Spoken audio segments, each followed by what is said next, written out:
supplementary estimates and the public body's second supplementary estimates that were tabled by the Minister last week.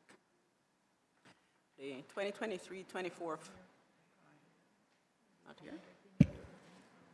The 2023-24 fiscal policy paper, interim report, tabled in Parliament on September 26, 2023, provides an assessment of the macro-fiscal outturns for 2022-23, the macro-fiscal performance for the first quarter, and in some cases the first 4 months of fiscal year 2023-24, and the fiscal outlook for the medium term. And we are going to be providing a concise summary. The Jamaican economy grew by 4.7% in 22-23, reflecting expansion in both the goods producing and services industries by 2.3% and 5.4% respectively. Growth in the goods producing industry was led by manufacturing, up 6%, while the expansion in the services industry was mainly driven by hotels and restaurants at 34.6%. The performance for 22-23 was generally positive. The fiscal accounts, namely the primary and fiscal balances, recorded better than programmed outturns and significant improvement relative to the previous fiscal year. The fiscal balance target of 0.3% of GDP was achieved. The debt to GDP ratio at end March 2023 was 77.1%, reflecting a significant reduction from the 94.2% at end March 2022. Improvement was primarily due to the expansion in nominal GDP for the fiscal year, supported by a reduction in the stock of public debt.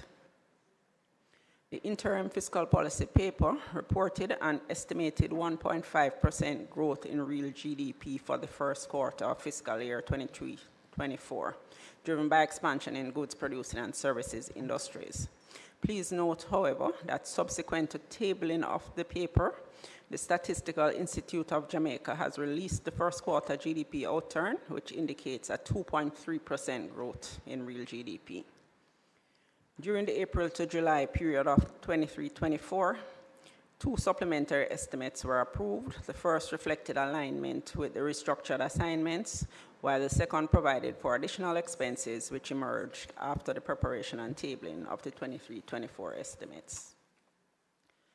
Total revenue and grants for the period was $280.6 billion, $6.2 billion above target. This positive performance was mainly driven by tax revenue, which exceeded the revised projection by $3.4 billion, largely due to improved collections from income and profits and international trade. Above-the-line expenditure amounted to $299 billion, comprising recurrent expenditure of $288.4 billion and capital expenditure of $14.6 billion. Recurrent expenditure was $0.6 billion, or 0.2% above budget, reflecting marginally higher program spending, compensation of employees, and interest payments. Capital spending was lower than planned by $1.2 billion, or 7.7%. Total amortization of $48.3 billion was above projection by $0.5 billion, or 1%, reflecting higher external payments. For fiscal year 23-24, and the medium-term fiscal profile presented in the interim FPP reflects updated projections underpinned by the following revised macroeconomic assumptions. We have a table here, and I suspect the BOJ and the PIOJ will speak to it, so I'll just skip the figures in the table. Central government revenue and grants for fiscal year 23-24 are currently projected at $949.7 billion, which is 32% of GDP, representing an increase of $43.1 billion, or 4.8% over the second supplementary estimates. Tax revenue totaling $865.4 billion is projected to be the main driver of the increase. Over the medium term, growth is projected for revenue and grants, reflecting continued expansion in the economy. Over the 3-year period of fiscal year 2024-25 to fiscal year 2026-27, inflows from revenue and grants are expected to average 32.7% of GDP and grow at an annual average of 7.7%. This performance is expected to be driven mainly by tax revenue, with a projected annual average growth of 8.4%.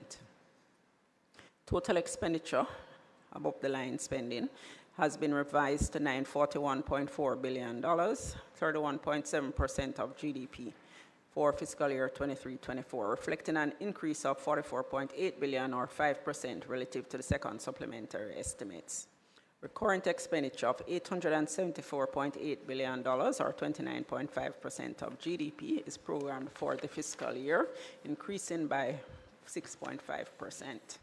The increase in recurrent expenditure reflects higher programs, compensation of employees, and interest expenses.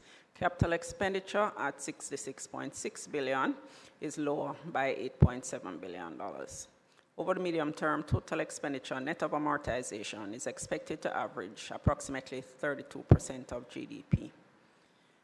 Public debt service. Public debt service is estimated at $308.4 billion for fiscal year 23-24, comprised of $93 billion for domestic debt and $215.4 billion for external debt.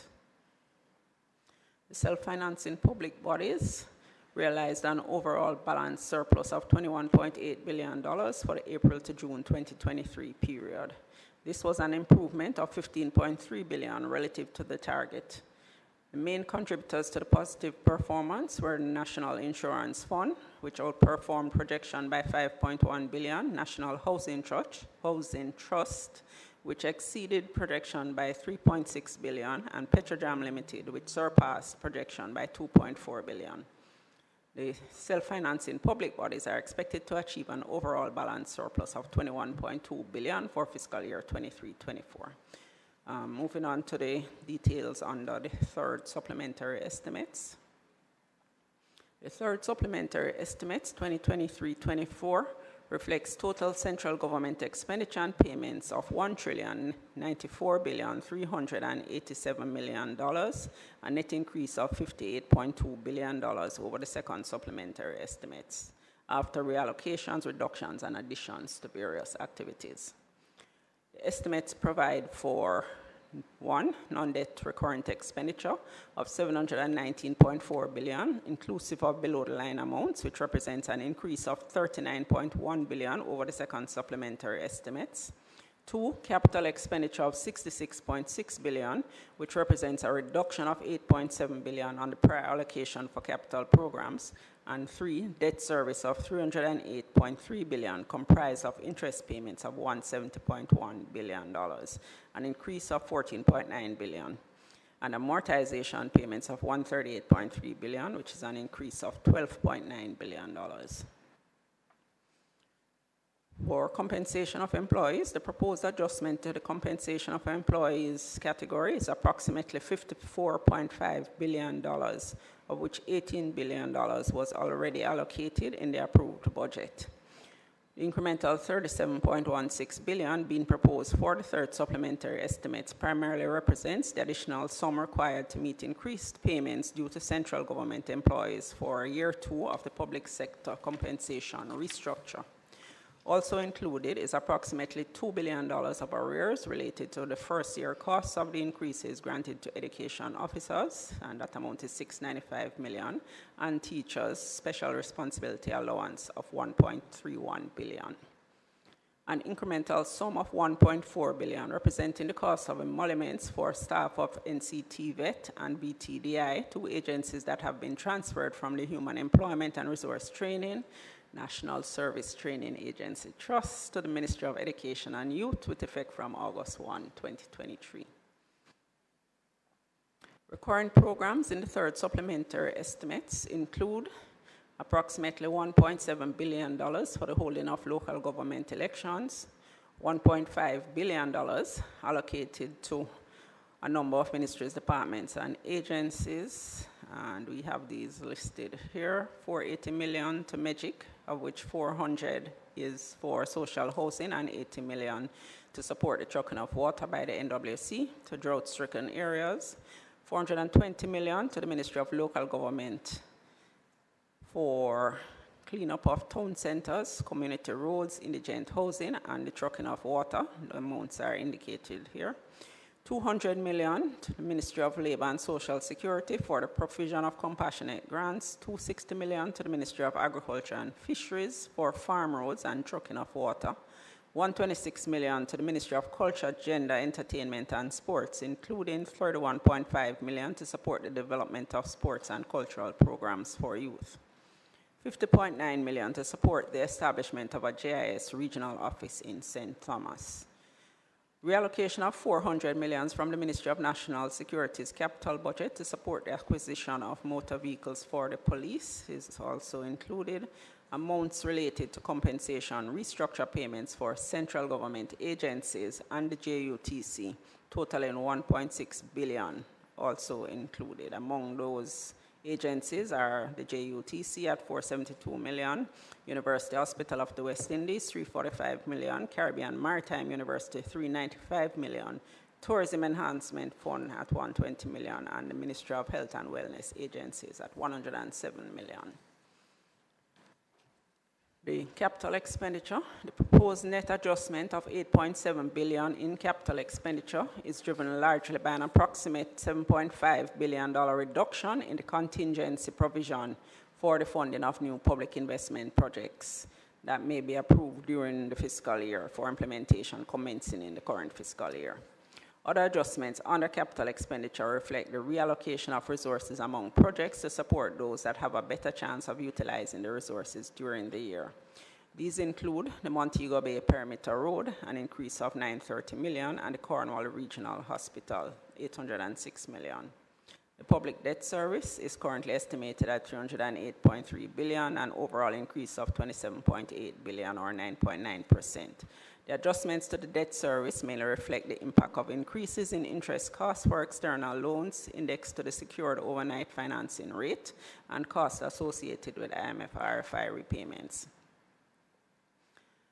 Financing for the additional expenditure under the third supplementary estimates is programmed from an expected increase in revenue and grants by $43.1 billion, comprised primarily of increases in tax revenue of $35.8 billion, non-tax revenue of $6.1 billion, and grants of $1 billion.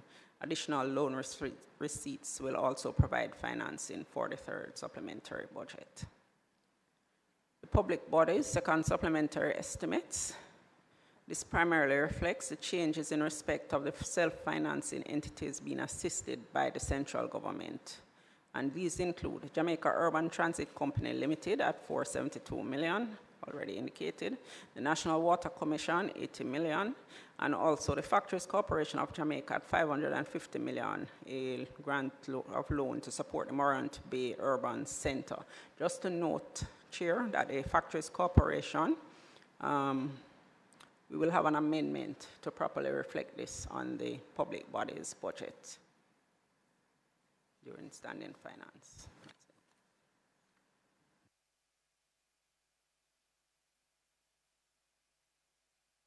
All right, BOJ. Thank you, Chairman. Members, with me this morning is Senior Deputy Governor Wayne Robinson, Deputy Governor Jade Lewis in charge of supervision, and Deputy Governor Robert Stennett in charge of economic research and planning. The Jamaican economy continues to perform creditably. Having peaked at 11.8% in April 22, inflation has shown a general downward trend since then. The financial system remains sound and foreign reserves are strong.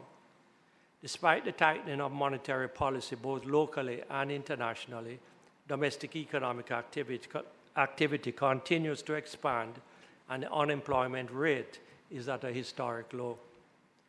The implication of the tight labor market for wage push inflation has, however, been a concern of the bank. Notwithstanding the general downward trend since last year, domestic inflation has increased temporarily. Annual headline inflation at August 2023 was 6.8%, higher than their outturn for July, which was 6.6%, and June 2023, which was 6.3%. The recent uptick in inflation since the 5.8% outturn in April 2023 has been largely due to, one, high agricultural price inflation due to the impact of drought and high temperatures. Secondly, the first round effect of an upward adjustment to the national minimum wage, which occurred in June 2023. And thirdly, related adjustments to the price of selected goods and services, such as meals consumed away from homes, restaurants, really. Of note, core inflation, which measures the annual change in the CPI, excluding prices of food and fuel, was 5.6% at August 2023. This was above the rate at July of 5.2%, but below the peak of 9.9% at February 2022. Based on the bank's latest assessment, and absent any new shocks, inflation is expected to return to the bank's target range in the December 23 quarter, and with the exception of a few months in 2024, to remain there. Inflation is projected to end financial year 23-24 at 6.1% and close financial year 24-25 at 4.6%. The risks to inflation are skewed to the upside. The upside risks include: 1, higher than projected future wage adjustments in the context of the tight domestic labor market; 2, higher than projected oil prices; 3, second round effects from the agricultural price inflation; and 4, a worsening in supply chain conditions. The downside risks relate to weaker than expected global growth that could negatively impact domestic demand, and secondly, the non-materialization of some adjustments to regulated prices. With its latest decision in September 2023, Bank of Jamaica's Monetary Policy Committee agreed to maintain the policy rate at 7%, to keep tight Jamaica dollar liquidity conditions, and to keep relative stability in the foreign exchange market. The decision to maintain the monetary policy stance is aimed at ensuring that Jamaica's inflation rate continues to trend downward to the bank's target range of 4 to 6%. The committee is, however, prepared to take the necessary actions, including further tightening of monetary policy, if the emerging risks to inflation materialize. Future monetary policy decisions, of course, will depend on the incoming data related to the strength of the potential headwinds to inflation. Turn to the foreign exchange market. The foreign exchange market has been fairly stable over the last 12 months, depreciating by only 1.7% on a year-over-year basis at the end of September 2023. This stability has contributed significantly to the general downward trend in core and headline inflation. To address intermittent disorderly conditions, Bank of Jamaica conducted 32 flash sale operations over the 12-month period ended September 2023. This amounted to $867.6 million. While the bank has intervened more aggressively in the market over the past year, its net purchases have been significant, amounting to over $1.3 billion. Looking at the current account, for financial year 23-24, the current account surplus of the balance of payments is projected to moderate to 0.4% of GDP, relative to the surplus of 1.9% of GDP in financial year 22-23. This moderation is due largely to projected declines in remittances and higher investment income outflows, partially offset by higher exports. Over the medium term, the current account deficit is expected to remain at sustainable levels. At the end of September 2023, the gross foreign reserves amounted to US $4.9 billion, US $539.1 million above the stock a year earlier. Jamaica's gross international reserves are more than adequate based on the assessing reserve adequacy benchmark. The increase in our gross international reserves primarily reflect net market purchases of $1.3 billion, partly offset by net GOJ outflows of $748 million. Over the medium term, the bank projects that the gross reserves will be adequate based on the assessing reserve adequacy benchmark. Looking at the financial system, the deposit-taking institutions have consistently maintained strong capitalization levels, while asset quality has demonstrated relative stability, and the system's provisioning has remained sufficient. DTI's, deposit-taking institutions, also have adequate liquidity to withstand shocks. Moreover, credit growth has sustained its upward trajectory. Thank you, Chairman. Thank you. PIOJ. Chairman and committee members, colleagues, good morning. Joining me from the PIOJ are Mr. James Stewart, our Senior Director of the Economic Planning and Research Division, Mrs. Rochelle White, the Senior Technical Advisor to the Director General, Mrs. Sevelyn Collins, the Director of our Sectoral Planning Unit, Mr. Hugh Morris is our Director of Research and Modeling, the unit, and Ms. Nyasha Garaway is our Director of the Macroeconomic and Trade Unit. Looking at the fiscal year 2022-23 outturn, for fiscal year 2022-23, the Jamaican economy grew by 4.7%. This performance resulted in full recovery of GDP levels from the negative impact of COVID-19. All industries, with the exception of mining and quarrying, electricity and water supply, and other services, are now above their real value-added levels attained in fiscal year 2018-19, that is, prior to the shock of COVID-19.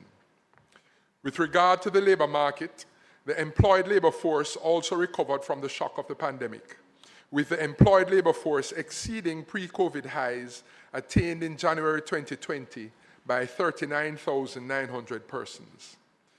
The Jamaican economy continues to improve, with the growth outlook for fiscal year 2023-24 remaining within the 1% to 2% band stated in the fiscal policy paper for fiscal year 2023-24. Looking at the April to June 2023 quarter, Statin reported that the Jamaican economy expanded by 2.3% during the first quarter of the current fiscal year, that is April to June 2023.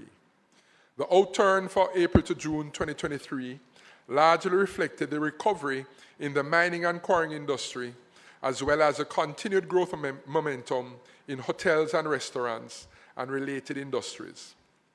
Specific developments which contributed to the positive outturn for the quarter were increased capacity utilization in the mining and quarrying industry, increased external demand, which resulted in the continuation of the growth momentum in the tourism-related industries, higher domestic demand spurred by greater levels of employment, as well as increased business and consumer confidence relative to the corresponding quarter of 2022.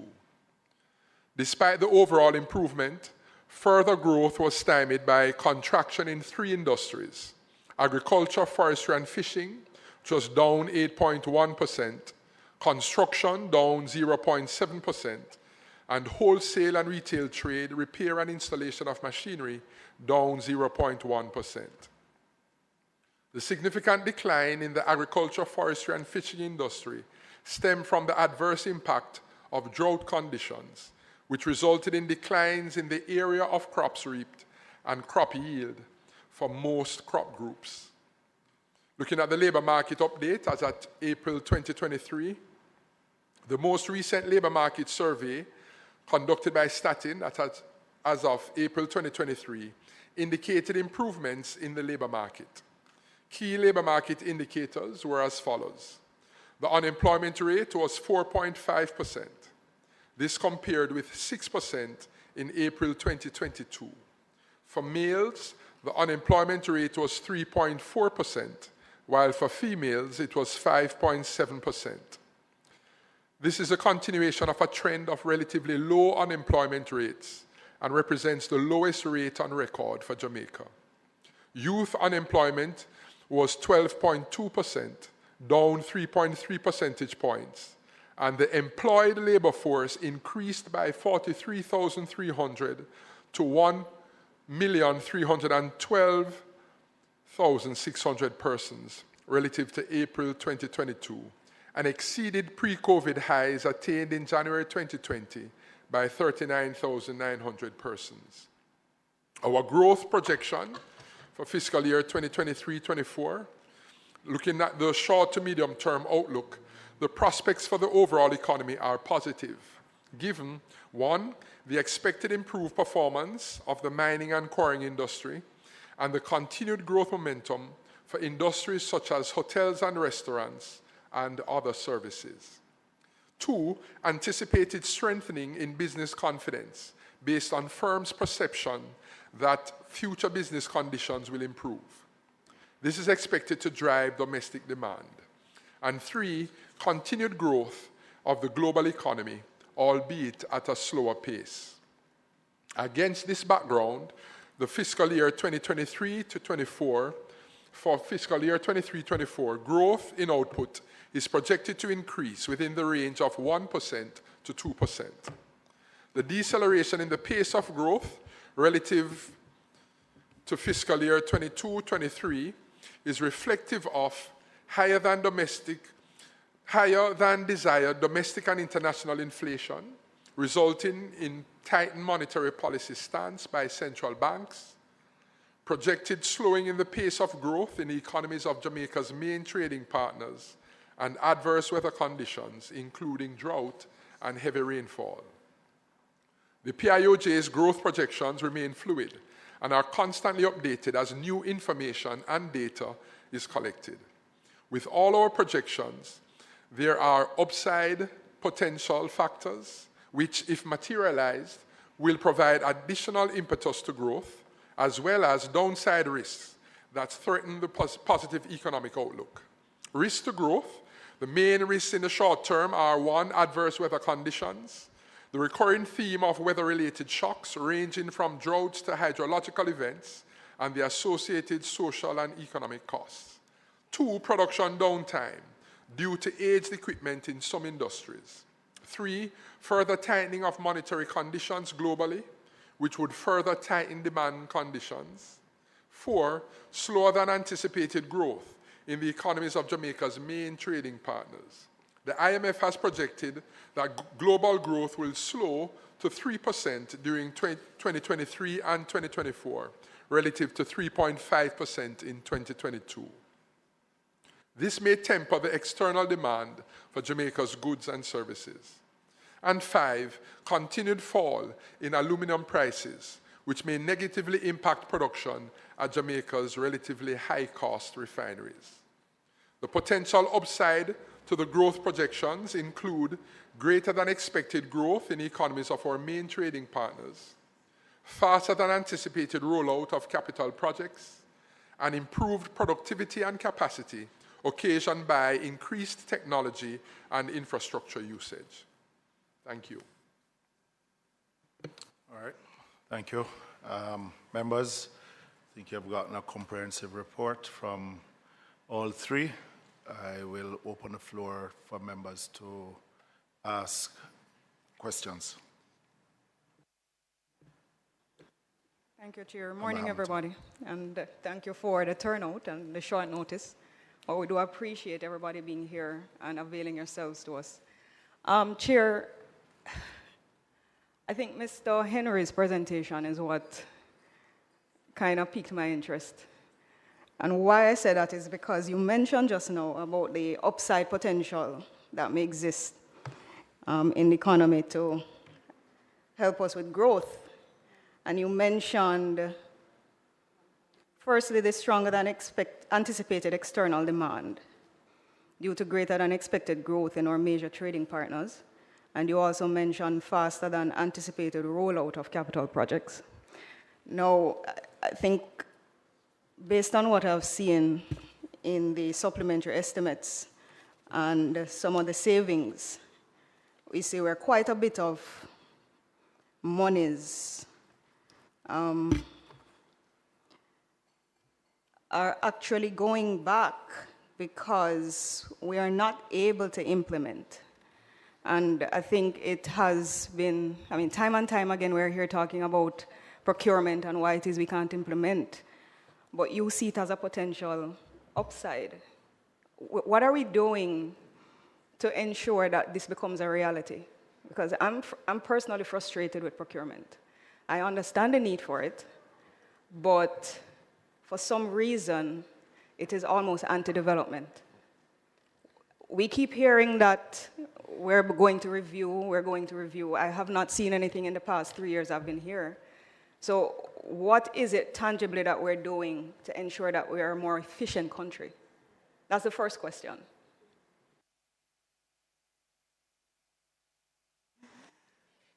Okay, so I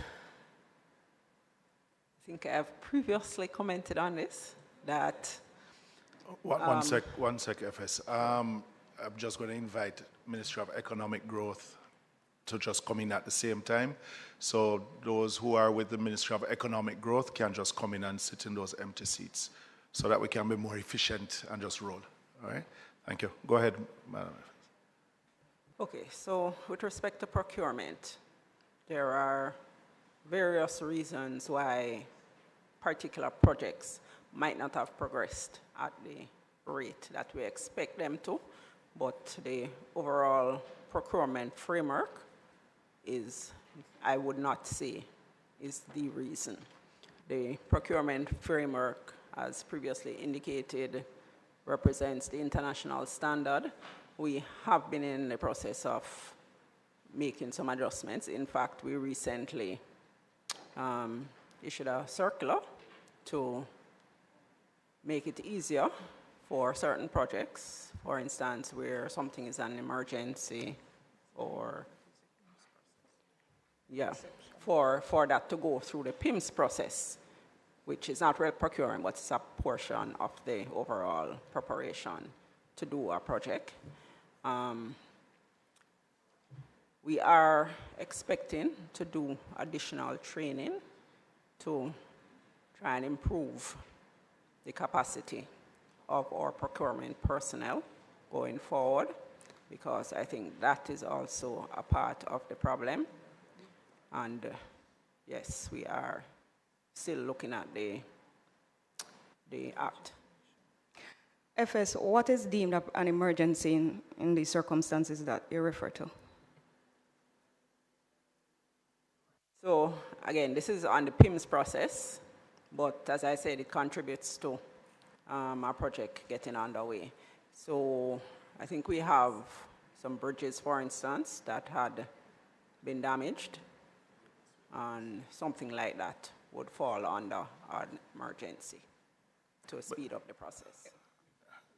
But I just want to add to that, because again, to the members' observation, because it's somewhat counter to what yourself, BOJ, and PIOJ has said in faster than anticipated rollout, but you're having a $8.7 billion reduction in capital expenditure. And, you know, it is counter because if the government wants to spend $100 billion per se in recurrent expenditure for the same set of work, and want to spend $1 billion in capital expenditure, that $1 billion goes through a process that is so onerous that it becomes non-productive after a while. And you mentioned the bridges, because I can speak about the Troy Bridge, which it is now 2 years that that bridge has collapsed. And if it is that, and it has really reached nowhere, I see Mr. Hunter here, so he can probably speak on it a little later. But if you have projects that, let's use the dualization of George's Lane, that has been in the budget for nearly 3 years. But yet still, we're still seeing reductions in expenditure and how it is rolled out. Madam FS, you speak about the capacity. This is probably the second financial year I'm hearing about the capacity of those who deal with procurement. So if we keep using the same excuses while the system itself gets more onerous, then it is going to be counterproductive. And I think what members want to hear, it is how it is that not removing the procurement process itself, but making it more efficient. Because when the Prime Minister stands here and speak about the Tri-Bridge and say that the money is in the budget, but yet still seeing nothing happen to it. One, we build hope of those that we represent. Two, we then get bombarded by our constituents and just the general public. What is happening to this project? And then three, nothing happens in that financial year that it actually line item is in because of procurement matters. The $40 million that came in from last December for members of parliament, despite we had the challenges with procurement, is that after, 8 months, there are some that have not even seen the project even roll out. So, in essence, if we're going to actually be growing the economy, as we said, then we shouldn't be seeing where capital expenditures each time that we do a supplementary is rolled back, and we are asking the question, what happened to these programs and projects itself? And then we are expecting the growth in the economy on these same capital projects. So it is somewhat contradictory in its statement. Chair, I'm learning the microphone system too, so if I'm a little bit delayed. All right, thank you so much. Just if I can just clarify again, when we speak to upside potential, the growth as we have forecasted is based on as is, what we're anticipating. We're saying if the growth is going to be in this range, the 1% to 2%, it could be higher based on the particular factors. So we are saying, so there's no contradiction in that sense. We are saying based on the forecast, this is what we're forecasting, but it could be higher based on, just as the Financial Secretary is saying, the prioritization of making the process more efficient, which activities are underway, as she has outlined. For that public investment management system, we are seeing more projects coming through in the public investment appraisal branch. So more of the throughput, it's more than just procurement. So there are a number of activities that are being amalgamated, if you will, to ensure the process is more efficient. But we are saying, so no contradiction in the sense of the forecast itself. If, and similar as the governor has said for the BOJ, if there is no other shock, right, this is the forecast that we've outlined. You could have factors materializing that could affect those. And just to clarify on that point. I totally understand what you just said, but there's still a challenge for me because we keep saying it's not just procurement. So let me localize the issue a little bit, Chair, in relation to the primary and secondary infrastructure program that will now be at a disadvantage of $249+ million. So we know we have an issue within our schools. Some are on shift systems, some just don't have the capacity to absorb everybody. But then we're sending back this money and we have some serious challenges on the ground. If it is not just procurement, are we dissecting what the issues are to be able to resolve them? Is there something being done in the background that we just don't know about that will, at some point in the near future, address these concerns that we have? I don't know who will respond to that. All right, so I cannot respond to an individual project in terms of what caused it, but I am aware that we have some projects where the procurement failed, as in the tenders were issued, but for some reason, we were not able to conclude with award of a contract, and so they had to start over. That, in and of itself, does not mean that the procurement system has a problem. In some cases, again, what we recognize is that the persons are not following this, implementing as the system expects them to. And that can lead to the failure. In terms of the Just when you said not following, meaning the technocrats within the ministries or those who are a combination, sir. combination? A combination, right? We can get 3 bids and all 3 of them are not, is the term, not compliant. And therefore, we have to go again. It's not necessarily just the persons doing the procurement. I'm just wanted to point out again that the bulk of what has been cut from this year is the projects, or at any rate, provision for projects that may have come on during this fiscal year.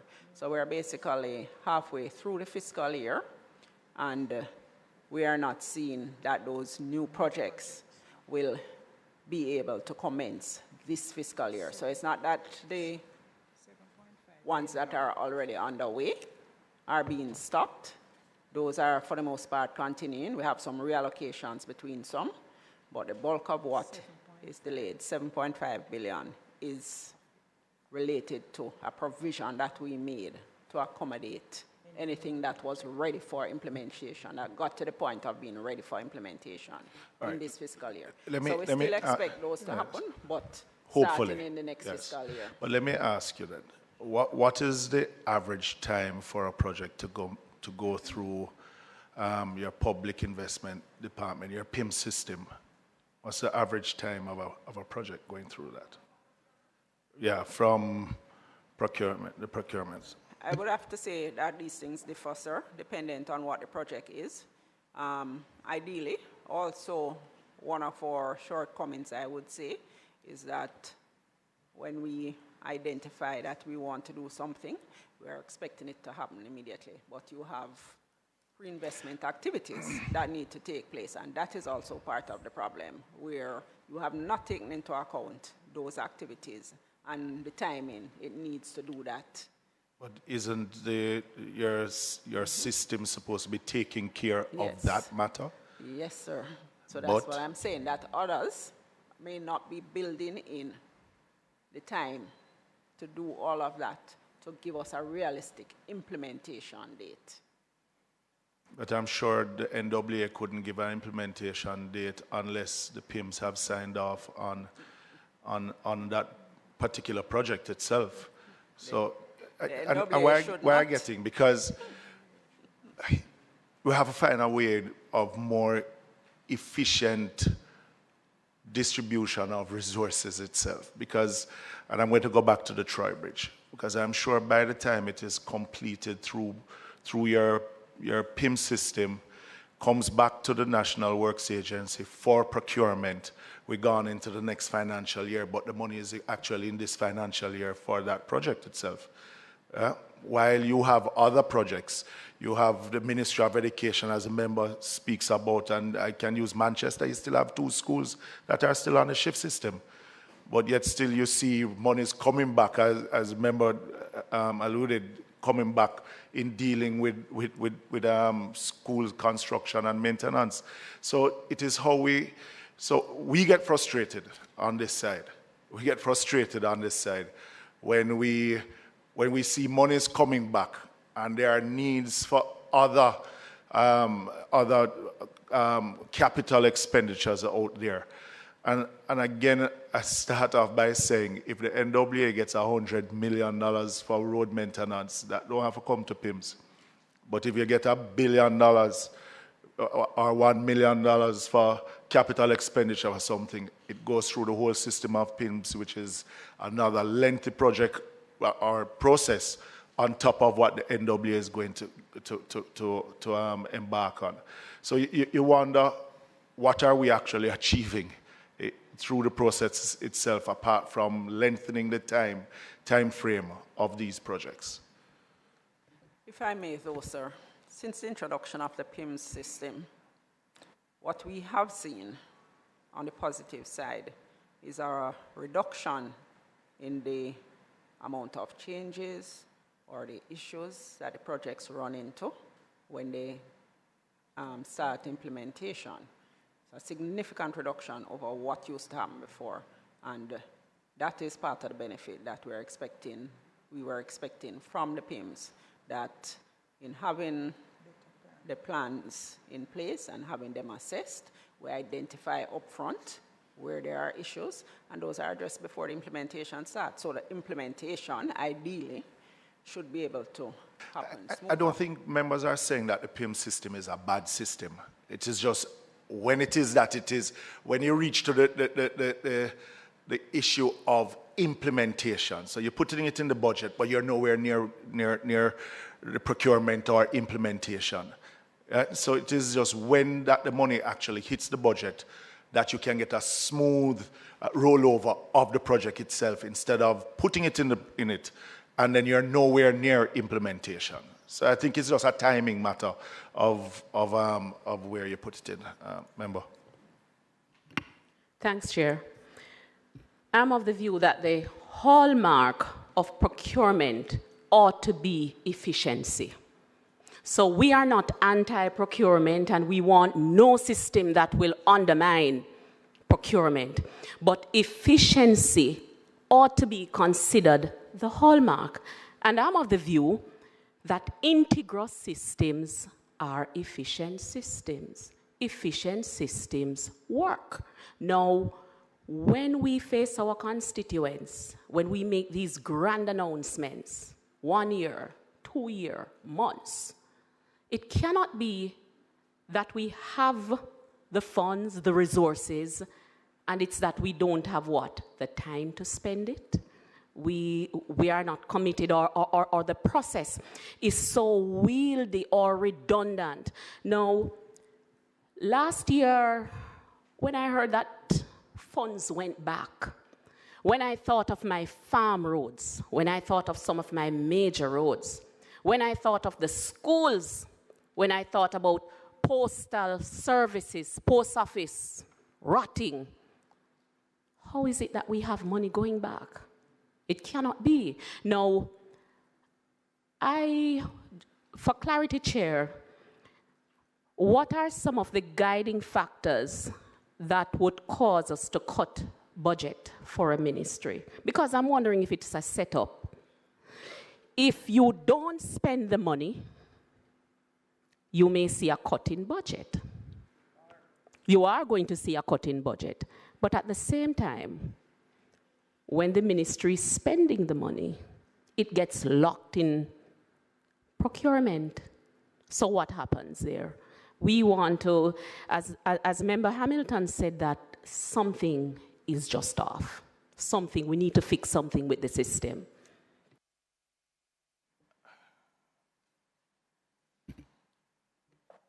Thank you, Mr. Chairman. Good morning to you all. The question was raised by the chairman, or the concern was raised by the chairman and Madam,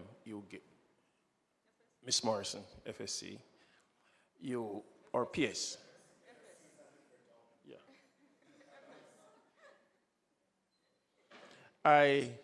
I wonder, are there checks and balances that need to be in place? Are they in place?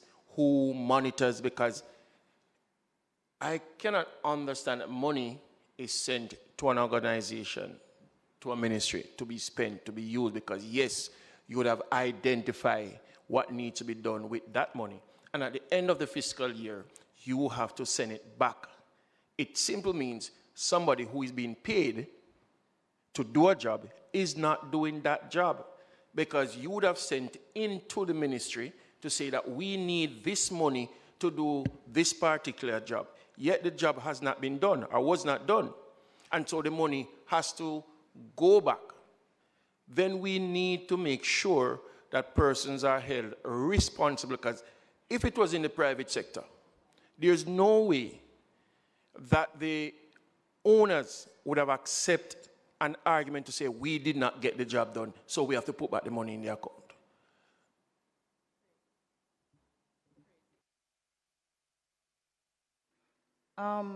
Based on the conversation, I'm curious to find out where Jamaica, or what our ranking is as it relates to doing business, the ease of doing business, and investment attractiveness. FS mentioned that there was an increase in revenue arising from an increasing international trade. I think you mentioned something like that in your presentation. And I wanted to know if the increase in revenue was as a result of imports or well, it must be imports.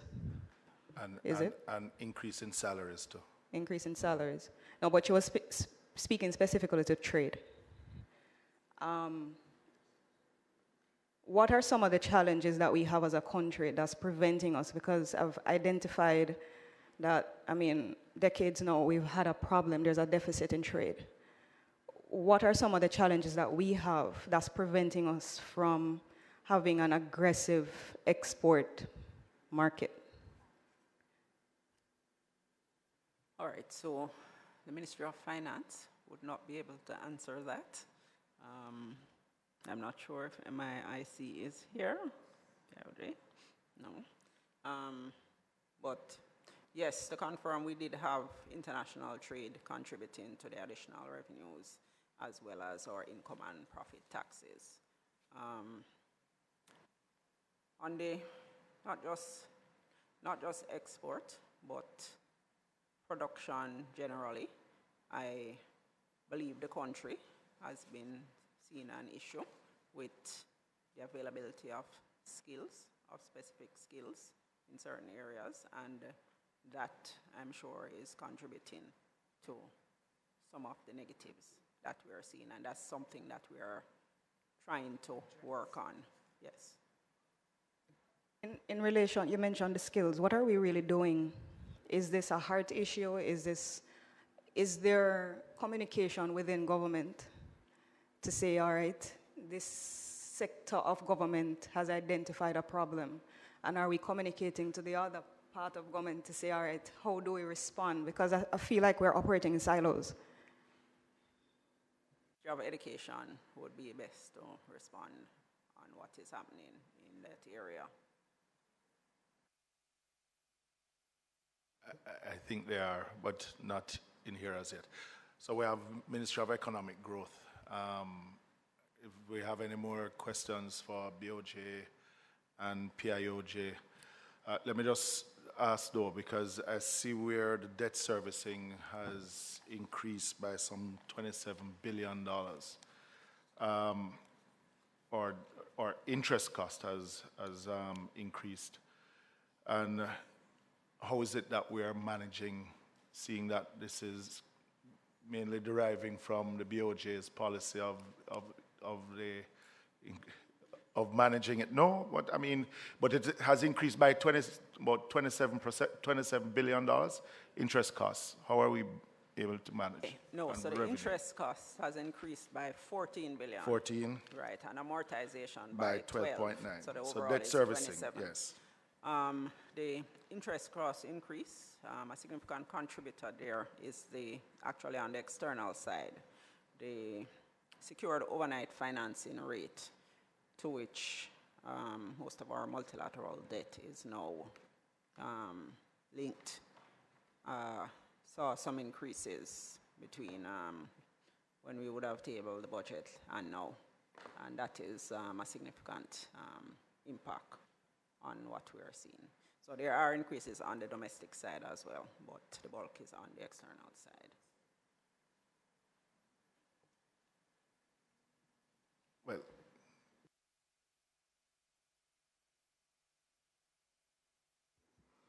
Chair, I just wanted to query the fiscal policy paper, the interim report. In it, I think the last time we were here, there was a report in relation to the public bodies with arrears. And I see another report being made, and 7 large public bodies have been identified as being in arrears for over 90 days with an established ceiling of 6.4 million. And we have Clarendon Alumina Production Limited, the National Water Commission, HAJ, JUTC, National Health Fund, NROC, and the UDC. What is being done to try to resolve these issues, or this issue with these entities? Because some of them keep coming back. as being in arrears. Is there any end to this problem? The portfolio ministry would need to give you the specific responses on what is happening in each of those entities. Governor, your policy rates, which is supposed to be helping to mop up liquidity, and the banks and the competitiveness of the banks itself, because we see interest rates, and part of your policy is really for persons to not spend and really to save. But we're not seeing the same movement with the interest rate on savings compared vis-a-vis to that of lending. How is it that we are the banks to be more competitive in that sense, instead of consuming but saving what it is that you're trying to achieve by your policies? Thank you for that question. Generally, what we are seeing is that banks, the commercial banks, savings rates, commercial bank savings rates and their lending rates have generally not increased. But money market rates have. So persons who deal with repos or investments have seen rates increase considerably. If you buy treasury bills, or if you buy BOJ securities, you'll find that those rates have risen. The problem that we have in our banking sector is that it's dominated almost nearly 70%, 60-odd% by two banks. And they're the ones that set the pace. And to the extent that they don't move their rates, the others don't really move theirs either, or can't, because they feel that they won't be competitive. So it's a structural problem that we have in the banking sector, and we are looking at ways and means of addressing it. What we have in mind is not a short-term fix, it's a more medium-term fix, but if we keep our focus on it, we will have it done one day, and it is to make accounts portable, make it more easy to port your account. So to the extent that there is a single database that carries all your KYC information, and it can be accessed by any bank, you can then, as a customer, say, I'm going to open an account with an alternative bank, access through the central depository all of my KYC data, and open an account for me. That's a pretty swift process, rather than you having to go and collect all over again that KYC information. To the extent, too, that we do get NIDs, or whatever it eventually comes out and being called, that will considerably help also in identifying customers. So what we really are faced with is financial sector, or banking sector, commercial banking sector, that is not competitive enough.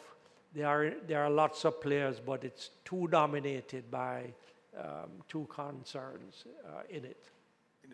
And I have a concern, though, Governor, because this conversation about portability of accounts, I mean, I remember being a member of a joint select committee about 9 years ago, speaking about the same thing of portability. And just in your comments, mention that it is not a short term, but a long term. And if we spoke about it 9 years ago in a committee here, I mean, how longer would we have to wait on the for that to be in effect, to drive competition amongst our banks? Yeah, unfortunately, it is not a short-term project, but we are working on it. Dr. Lewis, who is here with me, can comment further on it. It is a project that is on the table, and we are actually making progress with it. We have some multilateral assistance with it.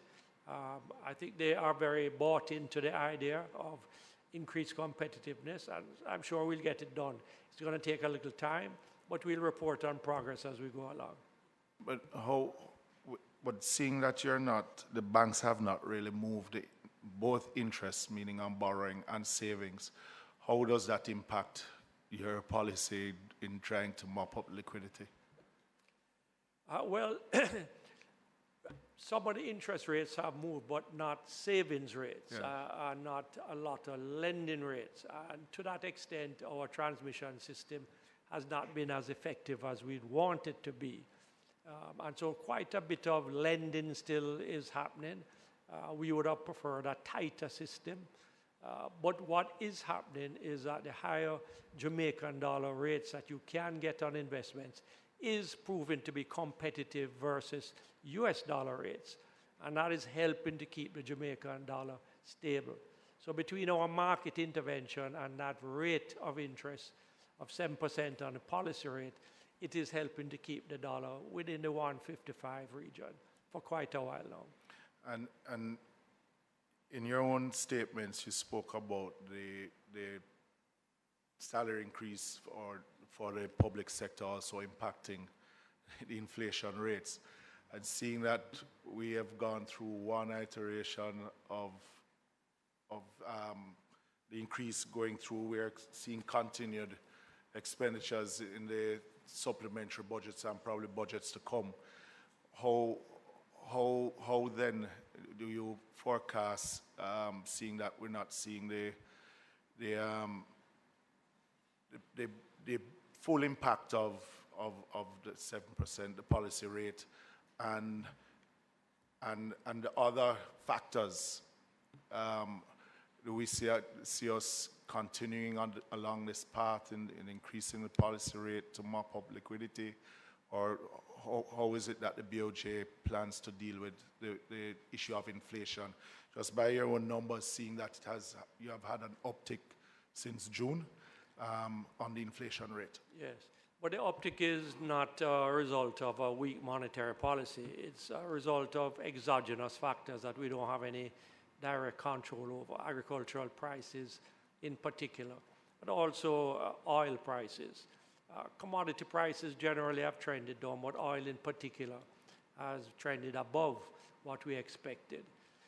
So we can only keep fighting with the tools that we have, Chairman, which is to keep the policy rate attractive so that it takes the pressure off of the Jamaican dollar, to mop up liquidity by going into the market with BOJ instruments regularly.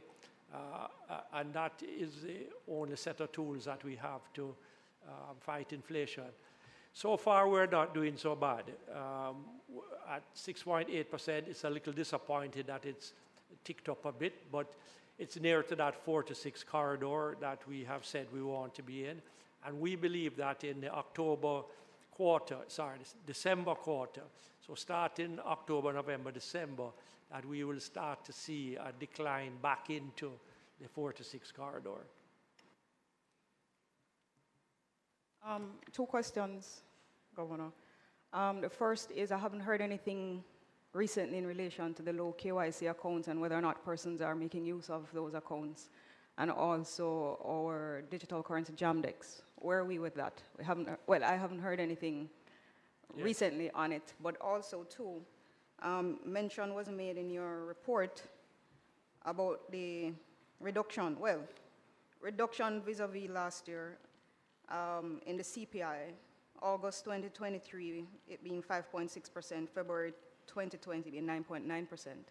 What would you account for the reason for this reduction?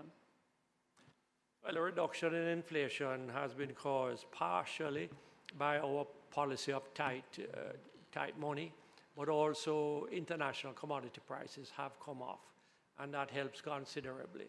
The fact that we have managed to keep the exchange rate fairly stable also helps to control inflation. So I would say it's those 3 factors: lowering commodity prices, a stable exchange rate, and a tight monetary policy.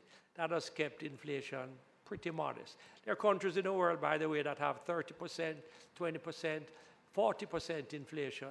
And for us to keep it in single digits, even at the height of the pandemic and subsequently, has been pretty good. Jamdex, we're finding that Jamdex has more challenges than we had expected.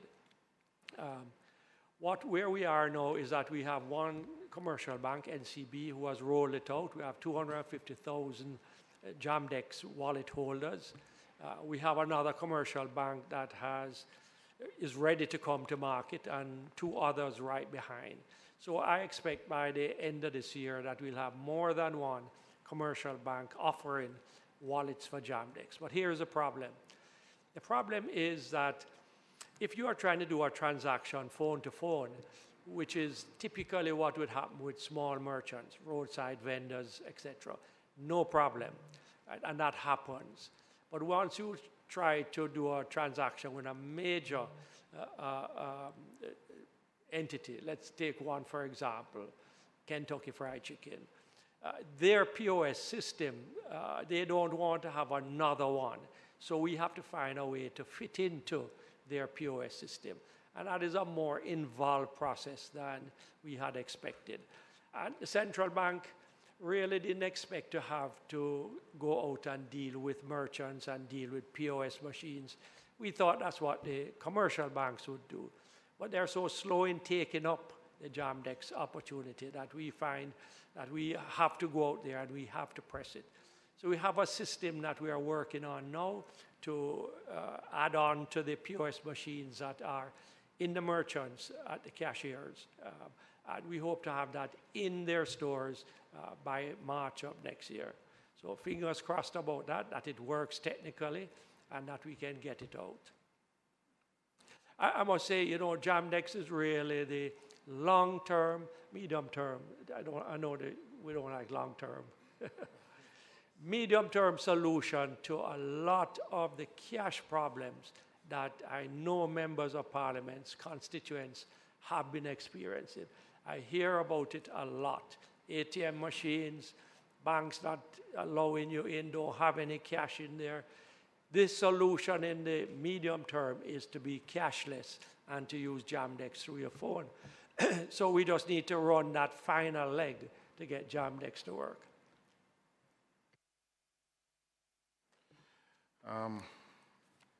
Any other questions? Yeah, go ahead. Thank you, Chair. Governor, you said earlier that quite a bit is happening where lending is concerned, but you would have preferred a tighter system. Could you explain what tighter system? Thank you. That's a very important question.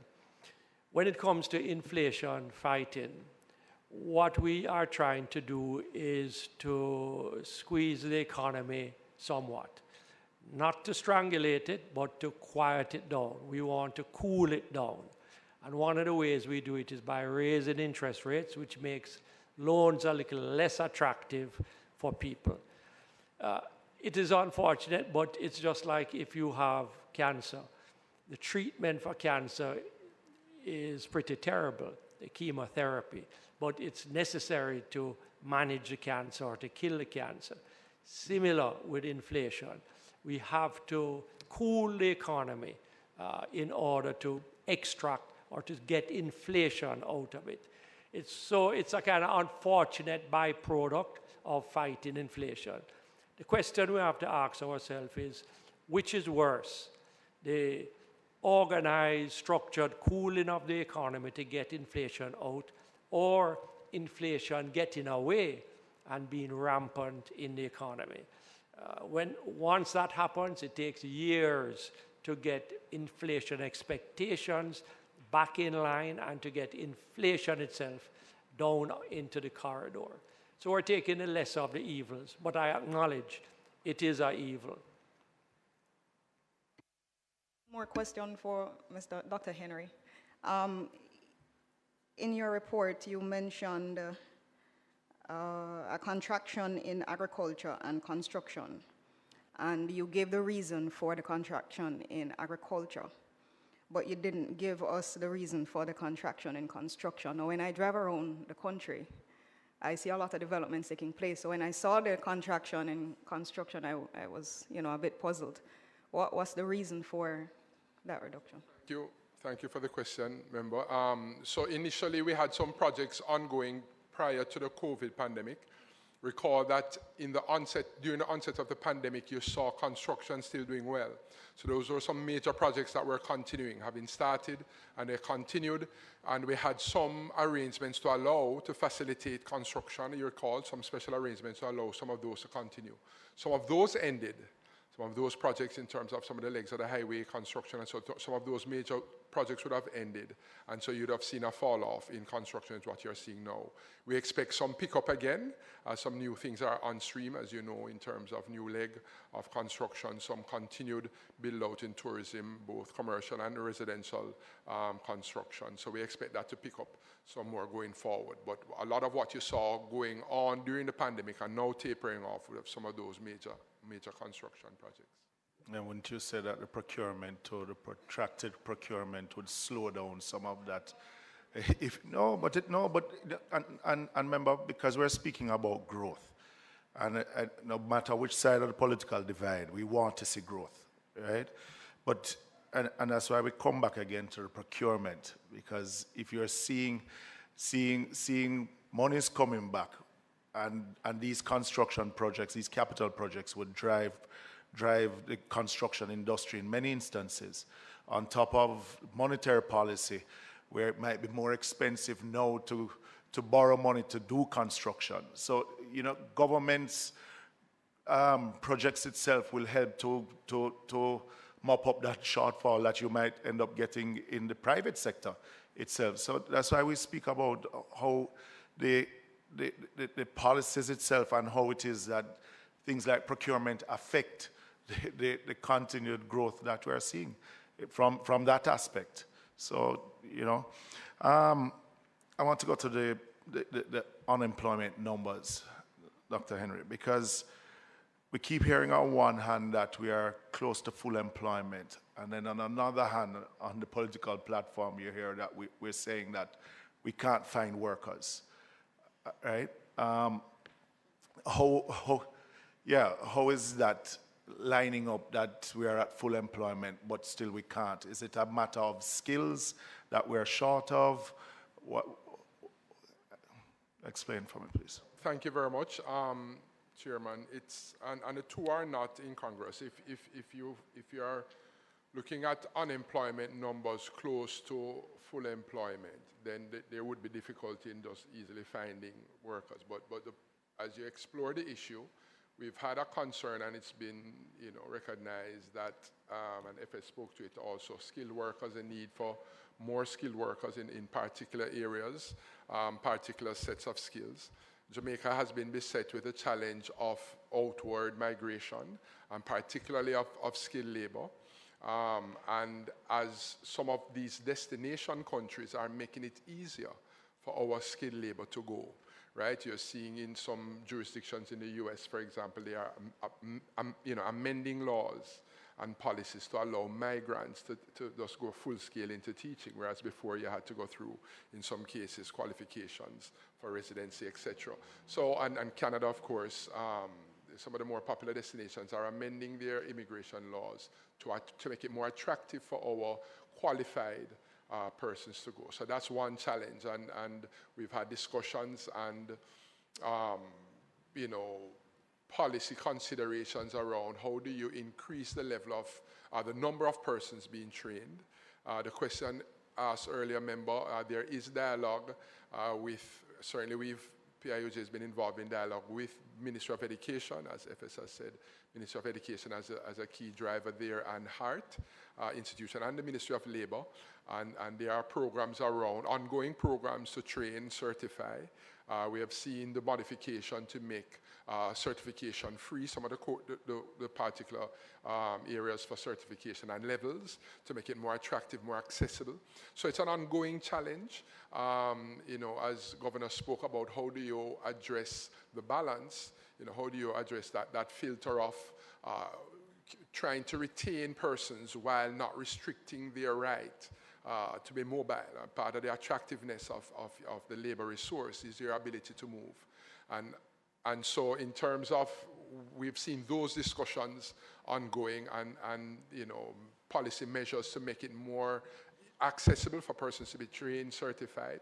We've seen advances in the tourism industry to train more workers there. We've seen advances to upskill and reskill in the BPO industry, the knowledge process outsourcing. So we've seen a number of initiatives, but that is a concern that we have in terms of how do we address the supply side in terms of labor. Certainly there's the demand, and then we are seeing moves to increase labor supply in skilled areas. I totally agree with what Dr. Henry just said, but I wanted to add, because we're talking about persons who are in the employment pool, but we do have a significant number of persons outside of that pool that we have to try to attract. And I'll speak to my constituency, because those persons don't necessarily want to be trained in those traditional areas that we speak about all the time. They want the new and emerging areas and skills, but we're not finding that rollout being done within the rural constituencies. It is really concentrated in urban areas. So, for example, I want to be trained at heart in a particular skill, but that isn't offered in Falmouth. So now I'm forced to come to Kingston to be trained. Not everybody will have, the opportunity to do that. And so I think we need to probably listen a little bit more to those persons who are outside the pool to try to identify why they're outside the pool and then get them in, because we do have persons on the outside.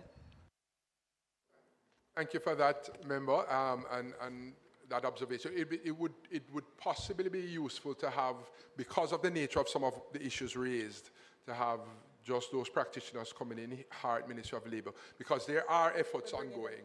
And you spoke rightly to some of the spatial disparities in development, that in the rural spaces you don't see some of the same opportunities. We've had policy initiatives, we've had support from development partners to bring more opportunities in rural spaces. So you think of the rural employment, rural economic development initiative, Ready 1, Ready 2, specifically geared at tourism and manufacturing enterprises and some of the MSMEs in the rural spaces, and with some degree of success. We know that there is some activities in the technology space to bring more opportunities, and in the creative space for those in the drivers in some of those spaces, speaking to identifying, doing a better job of identifying creatives throughout the island. So looking at some of the spatial disparities, yes, and so you think of Kingston Creative. It would be good to hear some of those opportunities. Sorry? Well, right, so them saying, how do you, so we are in some of those workshops, how do we broaden the scope and expand? So we've, when we look at pilots that have been successful, the next step is typically to expand, right, and to promulgate on the learnings of the pilot. And so we had that discussion recently with some of the persons. Sorry? Well, we have Hearts coming to the PAC next week, so we can elaborate more. Yeah, and I would say finally, when we speak of even citizen security, then that holistic approach to community renewal and development, looking at empowering at-risk youth, who are mostly, in many cases, are males, at-risk males, who are the perpetrators and victims of crime. How do you incorporate them and engage them more? And you're seeing more design of programs and initiatives to do that. So it's a good observation you've made. I think it would be useful to hear more from some of those practitioners in terms of specific initiatives and the success therein. Thanks, Chair. And it's a very good point for me to dovetail on what Member Hamilton mentioned regarding rural constituencies and the rollout in these programs. Now, development cannot leave the people behind. And I would like, as a guide to whenever we sit down and whenever we are making our plans, we always think about the vulnerable. What are the safety nets that we are going to put in place? And on that point, Chairman, I want to go to the section that deals with the postal services and the budget allocation for that. Now, it cannot be that right across Jamaica, we are seeing in a number of instances, especially in rural constituencies, certainly Glengoff, in my own constituency, postal services, the post office on the brink of closing down because many of them could best be described as beyond deplorable in a ramshackle state. Now, especially for senior citizens who will need to collect their path, their senior citizens and the disabled, the path, the NIS, their letter, their utility bills. We now need to think about, or I'm making the call, and I ensure that I call the minister to get his permission. I'm making the call on behalf of all MPs that we put a system in place where we rehabilitate our post offices right across Jamaica. Rural seats cannot live without their post office. And I'm going to emphasize the point, we must take the people along with us. So even while we go cashless, it's inevitable. This is not just about Jamaica. We want to take into consideration our senior citizens, take into consideration persons with disabilities. So while we do things on a phase basis, we also put the mechanisms in place so that they don't feel that the country is moving ahead and leaving them behind. And so I'm calling for the repair, the urgent repair of the post office in Glengough, my own constituency. Thank you. If I can, through you, Chair. So thank you very much for that, member. I think I just draw attention to, and your point is valid, very, very, very valid points raised. There is a National Social Protection Committee, multi-stakeholder group chaired by the PIOJ that looks at issues of increasing accessibility. The Council of Persons with Disabilities, CPD, is represented there. The senior citizens cohort. So it's a very useful body, and they are looking at just continuously improving the issues. When we had the onset of the pandemic, we realized that even as we were designing programs to mitigate fallout, some persons couldn't access, right? Because if you say we want to restrict people movement, how do you then reach persons? And so the whole digital agenda, everything becomes connected. And so there is ongoing work and effort to increase accessibility, looking at the disparities again, as you look at poverty rates that may vary between rural and urban and other urban centers. And while we've done fairly well in reduction in the overall policy of reducing poverty and increasing accessibility for our most vulnerable, we are continuing to look at those avenues and importantly giving voice. So even though currency rollout, the new currency has been very well received by some of our vulnerable community because of the challenges they had prior. So there are ongoing efforts with these sort of characteristics as priority to increase accessibility, to increase efficiency, to meet the needs of our most vulnerable. Thank you very much, Mr. Chair.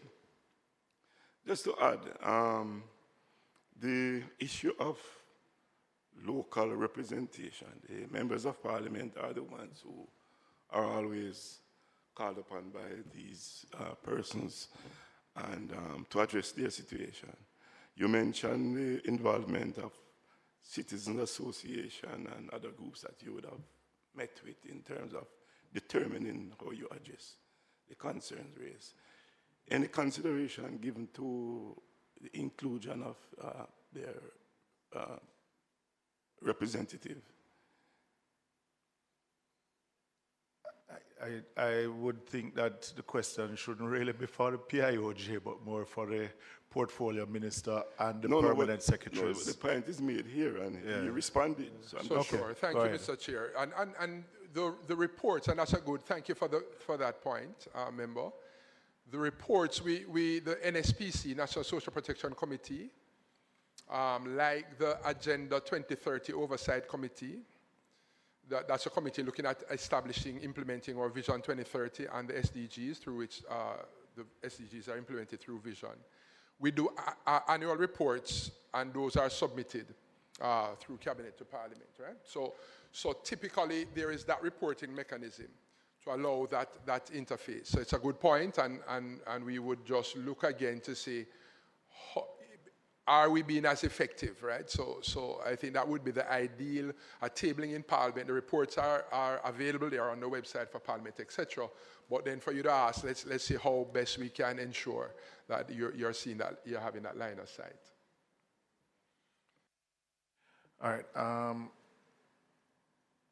Just moving to page 19,002, economic growth. Team from economic growth is here. An increase of 384,000 for the social housing program. Can we just get an idea of how many of those houses that we have constructed yet so far, and are we in a position to expend this $84 million in this financial year? Okay, good morning, Chair. Could you allow me just to introduce my team to you? I'm Arlene Williams, and with me today are Mr. Yannick Watson, CTD, Mrs. Orthreen Scarlett, CTD, Miss Gillian Guthrie, also CTD. Mrs. Shauna K. Martel-Lewis is the PFO. Mr. Richard Cargill is here, he's the Senior Director from HOPE, and he will answer the question that you just asked. We have Mrs. Judith Rob Walters, Project Manager for the PPCR, that's the Pilot Program for Climate Resilience. Ms. Monique Gibbs, Senior Director, Strategic Planning. From the agencies, we have Mr. Everton Hunter, who is head of the NWA, and Mr. Varden Downer, Deputy. Mr. Mark Barnett, President of the NWC. Also, Mr. Stephen Edwards, MD for NROC, and Mr. Peter Knight, CEO of NEPA. So my team is here. With regard to your question, if you could just repeat, sir, but just to contextualize your question by saying that the new social housing program is really a priority of our ministry, the Prime Minister being the Minister of Housing. And so we have over 45 active projects now. And I'm going to ask Mr. Cargill just to answer the question that Chairman asked. Morning, members, morning, colleagues. Yes, Chairman, we can actually... Just speak in the mic for me, please. Chairman? Yes. Sorry about that. We can actually utilize the funds that have been added to our budget, Chairman. So you were approved for 622 million, an additional 384, which is more than 50% of what you originally got. How many houses have you yet rolled out in this social housing program since its inception?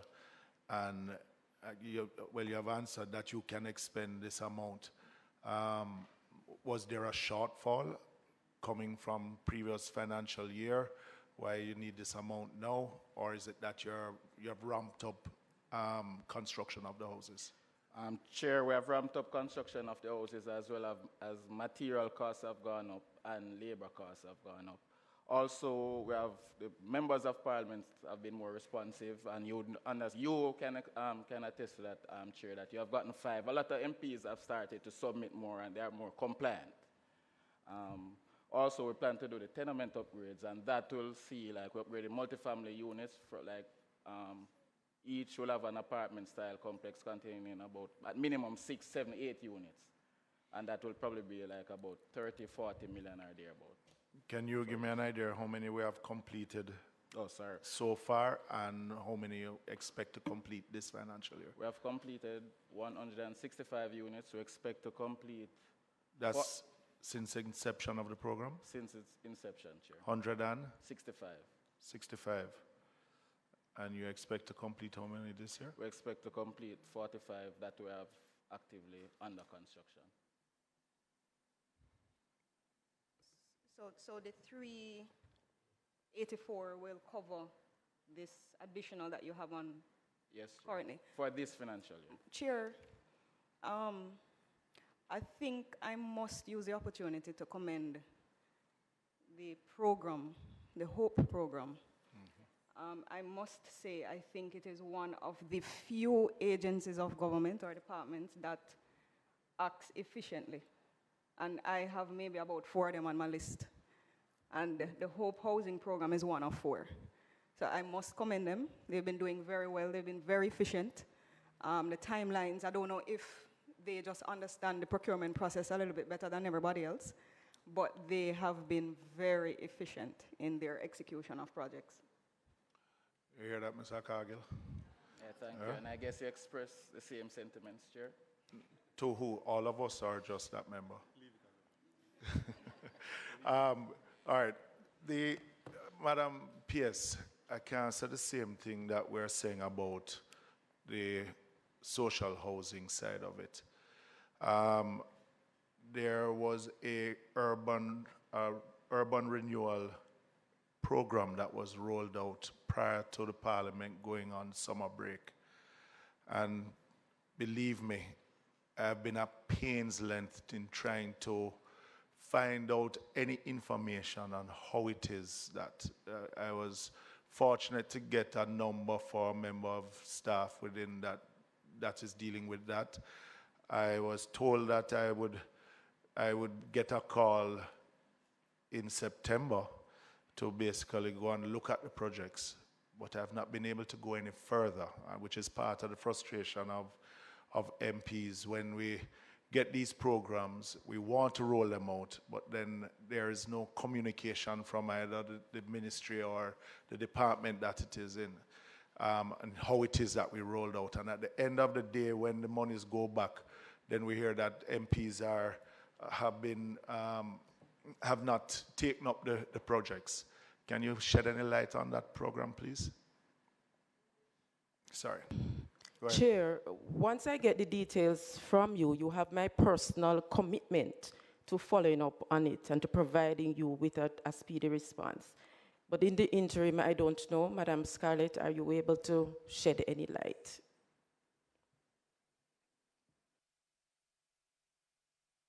Unfortunately, that mic, try the mic next to you, see if it's, yeah.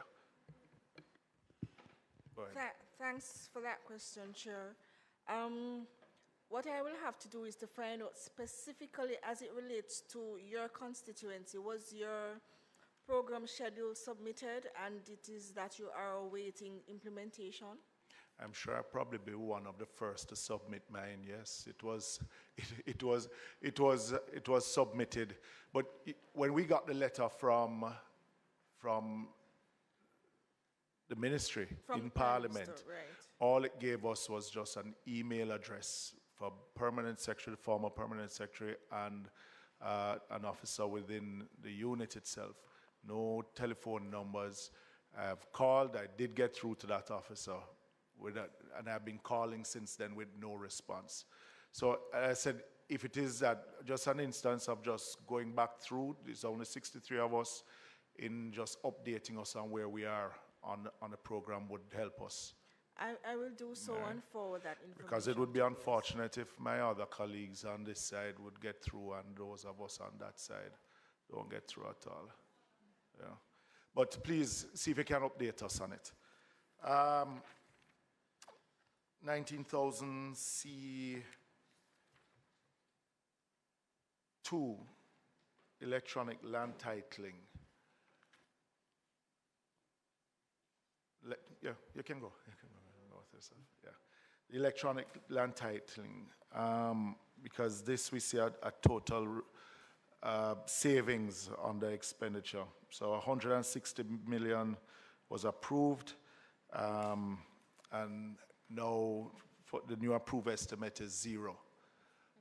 Can you say what are the issues with this project itself?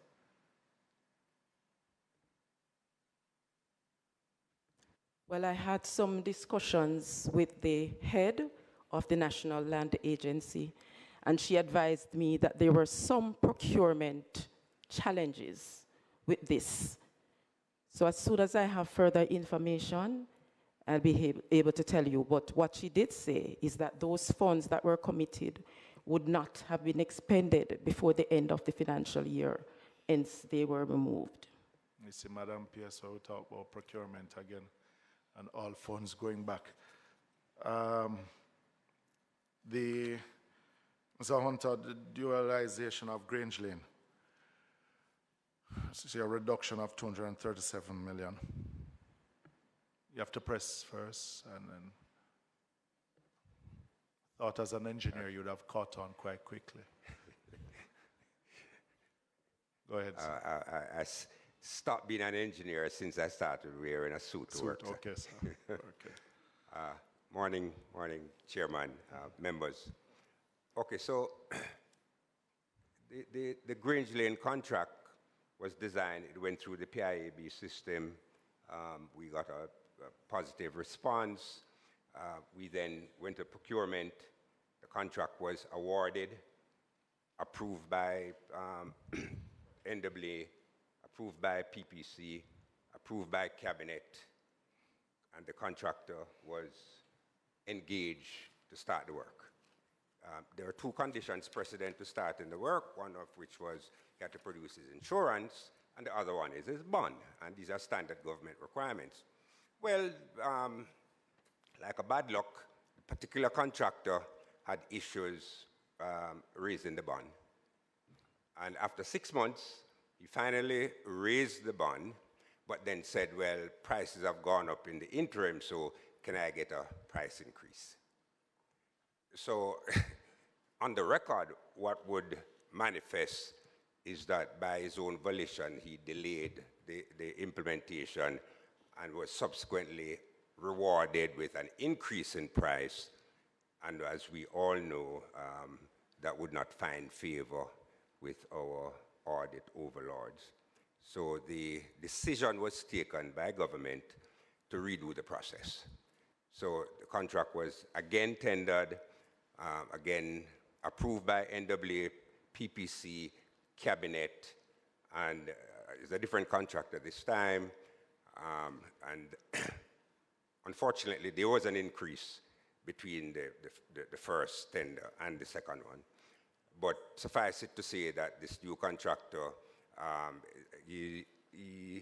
his bond is forthcoming. It's coming, right? So he's on schedule to deliver his bond and his insurance as is required, and we anticipate that work will start shortly. Well, these are the perils of the system, that you follow the prescription of the procedures. All right. So, well, thanks for that update, because I said it earlier is that this keeps coming, and it is quite a number of years now that we have seen this in the capital expenditure. And just for the FS, that is not a procedural problem of the ministry. Why the delay? So, or the system itself. I would just add that, again, a comprehensive examination of the procurement system has to look at government's procedure and the capacity of our private sector partners to respond. To respond. Yeah. And unfortunately, that part of the equation tends not to get the scrutiny that the government side of the equation gets. Yes. Because without the private partners, without the private contractors doing what they are required to do, you end up not achieving your objective. But does the system itself makes that determination if a contractor is in a position to be able to deliver on his bond before, while it is that they're tendering for a job? Because, I mean, this is not the first time that something like this has come up. You know, because I have seen it in other projects, especially when we go for the lowest bid, and then at the end of the day, there's a hold-up because that particular contractor is unable to get the bond itself or insurance, but we tend to go for the lower bid, which comes down to affordability to that contractor.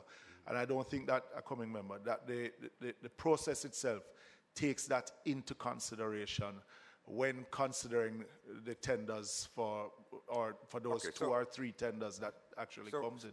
So let me answer that. The procurement law makes no provision for there to be an examination of the contractor's capacity to produce his bond before tender. The only requirement for tendering a government of Jamaica job is you're tax compliant and you're registered with the PPC. Those are the only two legal requirements. And I've always been one to say that it also needs to look on the other side. And I say why. I even come to the social housing with these contractors who are unable to keep pace of the jobs that they're doing, shortcutting it.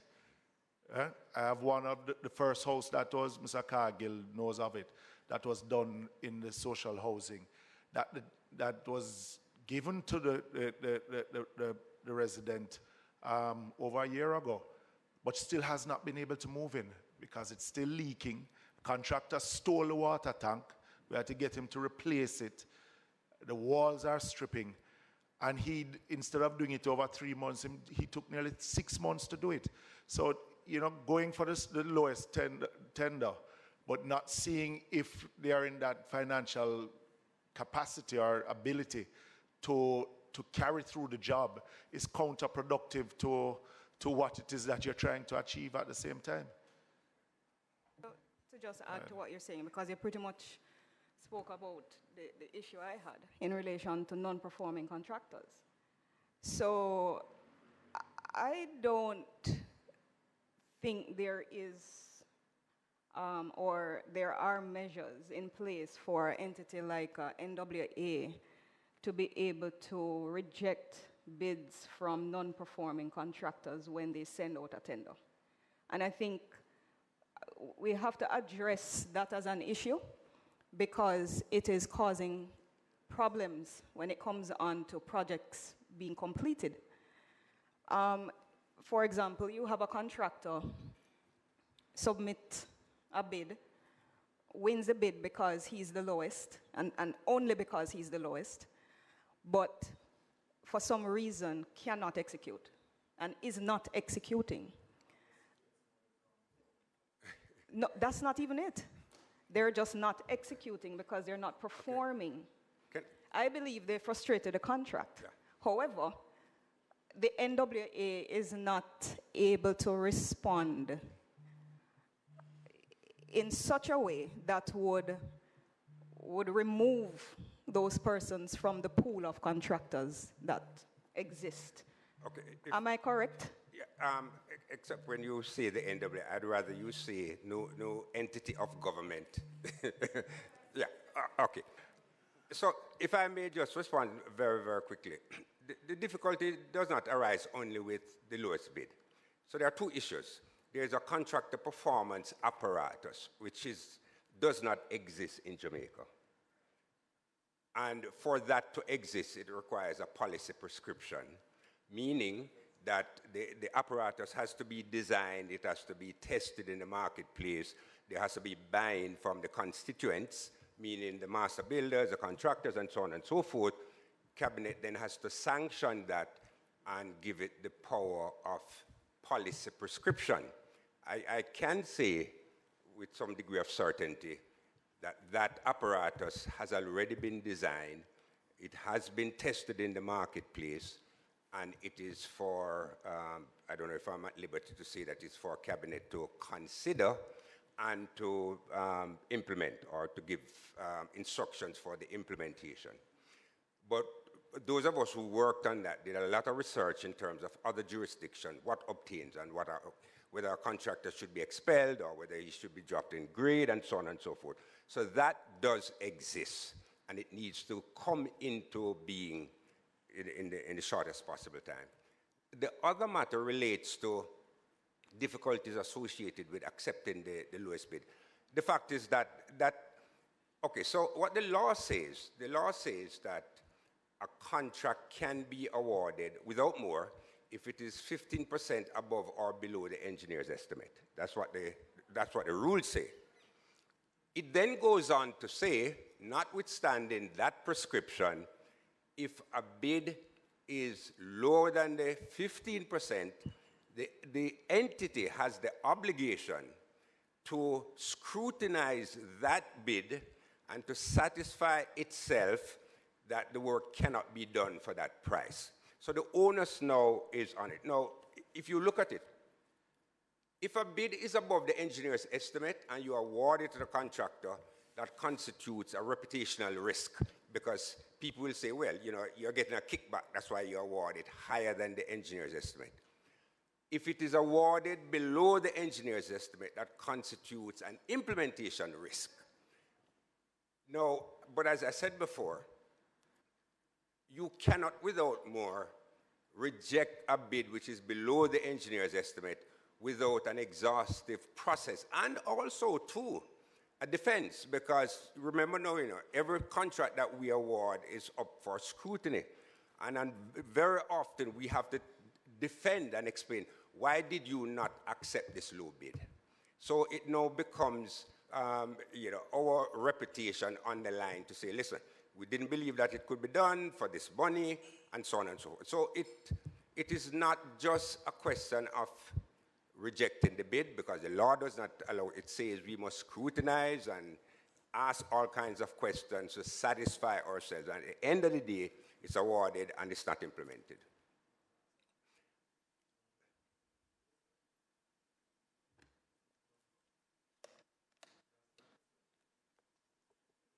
All right, just before the member, just from where you sit, Mr. Hunter, if you have a project going through the capital expenditure, going to the PIMS, and then having to come back to you for procurement again, give me a reasonable time frame on how long that takes, please. Okay, so again, just by experience just in terms of evidence, let me deal with procurement first. Any contract that has to go to cabinet, which is a contract 60 million and over, the average time from when it is advertised until when it's awarded is 15 months. And that is with all guns firing. Surprisingly. 15 months. Surprisingly. I'm trying to see if I heard correctly. Yeah, but 15 months. Yeah, but again, there is a circular from the Minister of Finance that says if a contract has to go to the PPC, it need not go to your procurement committee. Okay? Circular, I think Circular 20. Now, I will tell you this from personal experience. I had an audit about a year ago, and the initial draft of the audit report was that we examined 20 contracts that were awarded without going to the procurement committee. So I had to draw for the circular and the section in the Procurement Act which says it is contractual decisions which the CEO in his determination thinks needs to go to its procurement committee that ought to go. There's not an obligation for all contracts to go there, which is another step in the process.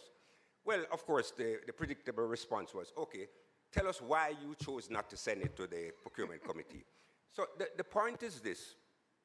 Our procurement system is designed as an anti-corruption system and not as a pro-economic system, notwithstanding the fact that 30 to 35% of GDP has to do with procurement. And this is recognized by a lot of persons in the business. But, you know, we take some of these decisions at personal peril because I had to spend an exhaustive amount of time explaining to the auditors that, yes, the law allows me to make that decision, and the law does not impose on me an obligation to explain why I took that decision, notwithstanding the fact that the circular also says it need not go. So I say all of that, Chairman and members, to say that the entire procurement apparatus needs to be looked at, you know, in a holistic way, dispassionately, not in a defensive or aggressive way, but to step back to say, what is it we're trying to achieve? Is this the best way? Can it be improved? And it comes back to what we were speaking of earlier. So, and I'm going to go back to my Trowbridge. Yeah? As an example. Yes, sir. So that has now gone to the Ministry of Finance, to my understanding, right? And if it is that your procurement generally takes, you have what, $3 billion in this year's budget to deal with bridge construction. Yeah? So we were told that that money is in this current budget, but we have not even started the procurement side of it yet, which if that takes 15 months, that's more than a financial year. Yeah? Minimum, but that's more than a financial year. It's more perilous than that, Chairman, unfortunately. No, you're frightening me now. Again, we tendered a bridge on 2 occasions in the last 6 months, and there were no responses. In fact, if you scrutinize the website of the Public Procurement Commission, there are no grade 1 bridge contractors. So we had to expand the category to include civil engineering or whatever, and we still did not get any response from the marketplace. So again, the issues which preclude or mitigate against efficient implementation are not only the government procedure, as I've said. It is the inability of the marketplace to be able to respond to the different requests that we have.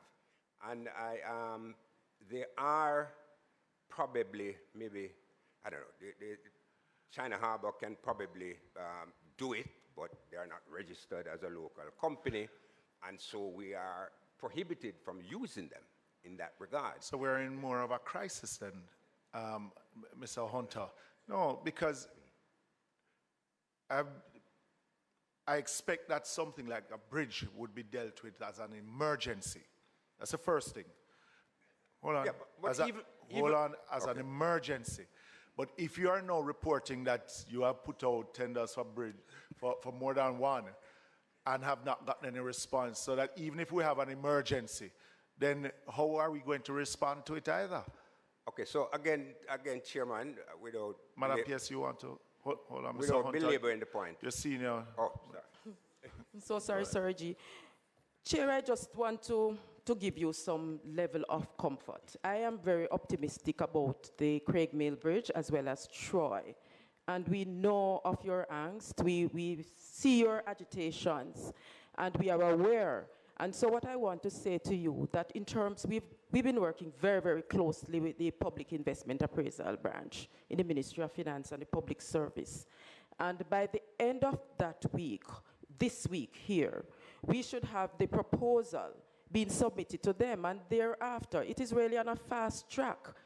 I myself had discussions with the head of the PIAB, and so, Chair, just give us a few months. And I know Sir E.G. is working very assiduously. We will pull it together and make it happen. You know, Madam Pierce, not that I have anything against you, but that is not comforting to me after waiting 2 years for that bridge, right? And if it is that you're trying to speed up the procurement process, that's fine. I'm looking at a bigger issue of how it is that we treat with emergency projects like that, outside of just the Troy Bridge. If it is going to take us 2 years to even reach to this point, much less, and I know it comes down to budgeting, right? But how it is that we respond, not to us in here, but to the citizens of this country that get affected by these disasters. So the Troy Bridge, and by Mr. Hunter's own admittance, he has quite a number of bridges like that, not only just Troy Bridge. So it is how do we respond? And if it is that it have to go to PIMS for another process on top of the procurement process, it still doesn't leave me any comfort. Could I just make a quick first, and then you. So just based on what Mr. Hunter has just revealed, sir, and the comments of the PS, I believe the Ministry of Finance needs to be having a discussion. We have responsibility for procurement. Needs to be having a discussion a little louder, with the NWA and MEGIC on how we can quickly move forward from what has just been revealed in terms of not being able to identify appropriate contractor. Okay, and I hope that, yeah, Can Yes, I make Mr. a Hunter, quick point? sure. Again, Chairman, there seems to be a disconnect. As I indicated before, and I wish it's appreciated, the issue is for the government to deliver a good, the government has to buy services from the private sector. I mean, that's how it goes. If the capacity does not exist in the private sector, with all the rules and regulations and the speeding up or whatever, you just will not get the output that is desired. Now, you talk about emergency. Again, Chairman, I'll ask, what's your definition of emergency? Because there is a legal definition of emergency encoded in the Public Procurement Act. And it says an emergency is something that is unforeseen, sudden, precipitous, and whatever action you take to address the emergency has to be taken within the month of the event. That is the legal definition. So building a bridge, I'm just saying, given what the law says, you cannot use that clause to build a bridge. It's because it happened time ago. So I'm just saying, Chairman, as somebody who has had to be Do not allow the law to be a shackle, Mr. Hunter. You know, I always get nervous when the crafter of the legislation tell me not to make it a shackle. It is for Parliament. It is for Parliament to give new legislation. But I'm saying that is the legislation that now exists. Mr. Hunter, we didn't suspect that the bridge would have fallen. Eh? We didn't suspect that 3 children would have nearly drowned on the bridge. We didn't suspect at the time that children and teachers would have to relocate. If that in itself is not an emergency, then don't tell me that it should have happened in that month and it never happened, so it's no longer an emergency. We have gone 2 years. And I know that if there was loss of life, it wouldn't be E.G. Hunter that would have come under the knife of constituents. It would be myself and my adjoining member of parliament. And we would be singing a different tune. And all I'm saying in matters that we deal with, just as we dealt with the dengue yesterday here in Parliament, let us not wait until it reaches a crisis that we deal with it, but then try and deal with it in a reasonable time. Yeah. But for me to tell them that 2 years and we still don't know where we are is not giving them any comfort. Chairman, your sentiments are exactly mine, but the point is, there are systemic issues which need to be addressed. Member Hamilton is an attorney at law, and she's very much aware of there is a view that whatever is in the law, that's what Parliament intends, okay? And all I'm saying, the prescription that Parliament handed to us, the implementer, says it's only an emergency under these circumstances. It is entirely within the gift of Parliament to change. And all we are saying is, in reviewing the procurement law and the different requirements of the Act, one would want to look at the definition of emergency. So there's no angst between your position and my position, Chairman. All right, thank you, Mr. Hunter. Chair, Go ahead, if I may again, I believe we can address this problem with a discussion between MEGIC, NWA, and the Ministry of Finance and get the bridges in place. Well, I'll await that discussion, but I was hoping that for 2 years that the discussion would have had and we would have reached further. But thank you, Madam FS, Mr. Hunter. Is there any other question for, sure? Not for Mr. Hunter? Just housing. Housing. Chair. Hope? Or No, just housing overall? Just housing generally. Okay. Chair, last year, members of parliament will recall, at some point we got $1 million for our constituents towards maybe housing repair, housing issues. Mm-hmm. And what frightened me is that I had a submission, I think, of approximately 12 to 15 persons. So on average, each person probably would have received a benefit of $50,000. No issue there. But when constituents were asked to submit a land title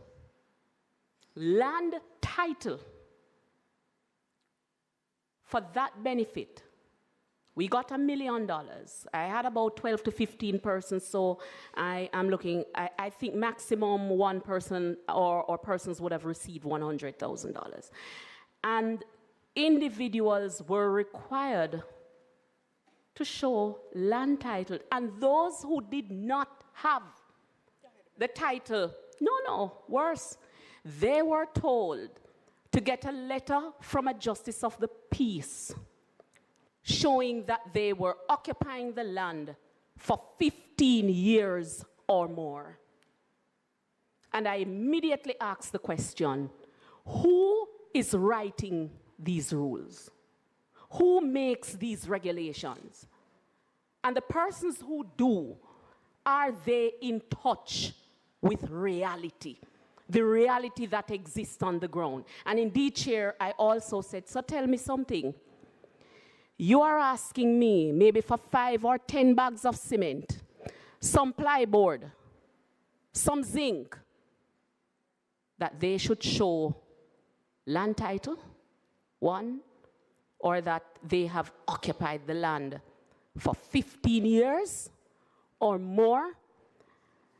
Chair, I took a very dim view of it. I know that the Prime Minister is big on efficiency.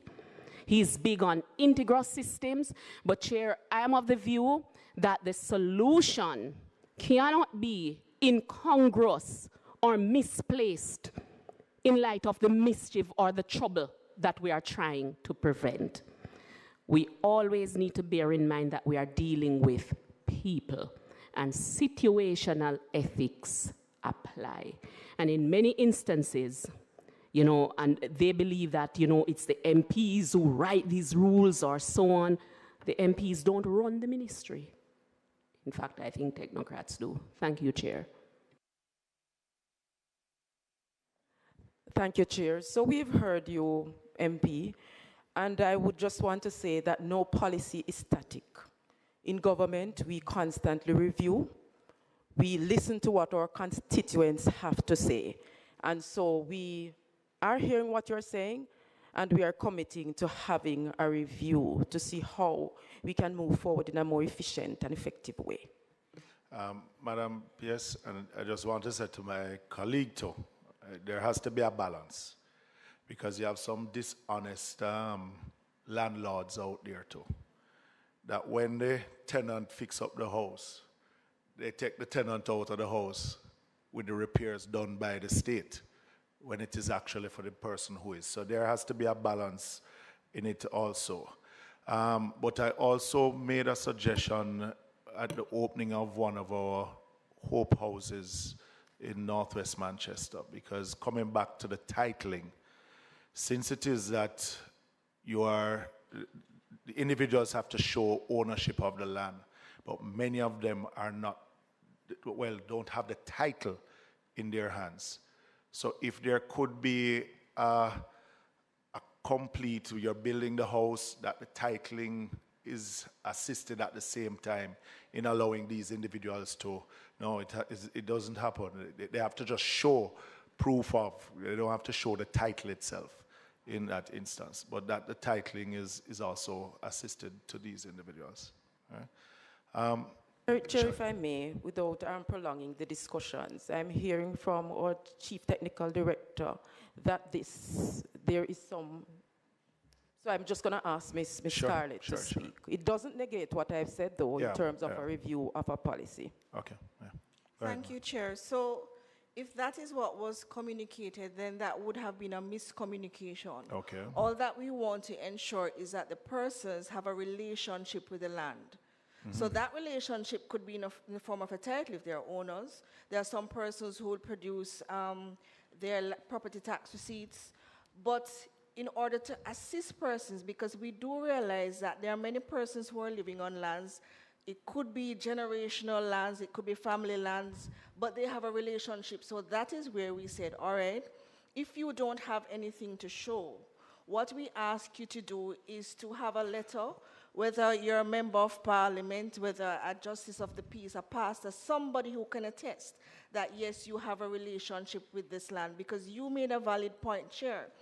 we have had in the past, in instances, assisted persons, and the owners have come and said, but we don't understand, this is our land, how comes you are allowing persons to build on our land? So we have to protect both the beneficiaries as well as the ministry in the execution of this program. And there's an adjudication system that is being used now in dealing with the titling of land. And I'm just saying that those, especially the generational ones, that once we are giving or issuing assisting them with a house, that be taken into consideration, that you can assist them in that, because even though they have to show proof and all of that, just the titling, so that once they get the house, everything is completed, right? Sure, go ahead. I think I may have two questions. I'll ask the first one because I see where $260 million will be going to the Ministry of Agriculture for farm roads. But I know in the past that when farm roads are being constructed. Remember, can I ask Ministry of Economic Growth to go and then call in Ministry of Agriculture? Is that what you want? So that we don't hold them up and we're not, sure, and we're done with them. Thank you. If there are anyone from Ministry of Agriculture, can you please? Yes. Maybe I can ask my other question first then. So? It's in relation to the compensation. No, go ahead. So I know a big part of the supplementary is for compensation for year 2. But have we totally settled or completed the reclassification for all MDAs? Now, what's the status of that? All right, so just to indicate, it's a restructure. We are not under this implementation, reclassifying, but we are substantially complete. I think there might be one or two agencies that have not yet finalized, but discussion is still underway with them. I've asked that question, and yes, restructuring. So let me take back the reclassification term. But I ask because I've personally had persons come to me complaining, particularly from the National Water Commission, that they're not happy with the exercise, but they don't know where to go. They've reported it to their local internal persons, but nothing, no response. I'm not sure if there's anything from the ministry's part as it relates to that particular entity. I know we have had discussions with them up to fairly recently. I am not sure what the continuing dissatisfaction is, but they can. I can provide you with the details after. Yeah, they can approach us. Also for teachers, are the teachers now okay? I mean, have we resolved all the irregularities that we've been seeing in the public domain? Right, so I wouldn't say that every single issue has been resolved. In terms of when you get down to the individual levels, we are aware that there are a number of teachers whose conversion was incorrectly done, and that needs to be addressed. So that is underway. So I would not say that every single person is now satisfied or now properly addressed, but it is underway. What about coming back to the teachers, the anomalies like graduate teachers' allowances, those things that were agreed in the agreement with the teachers, right, in this supplementary budget, are some of those being taken care of? That would be a part of the problem for a number of the teachers. The graduate allowance apparently had not been taken into consideration when they did their conversions, and that would have led to some of the problems, so that is now being addressed. And similar with the remote inducement?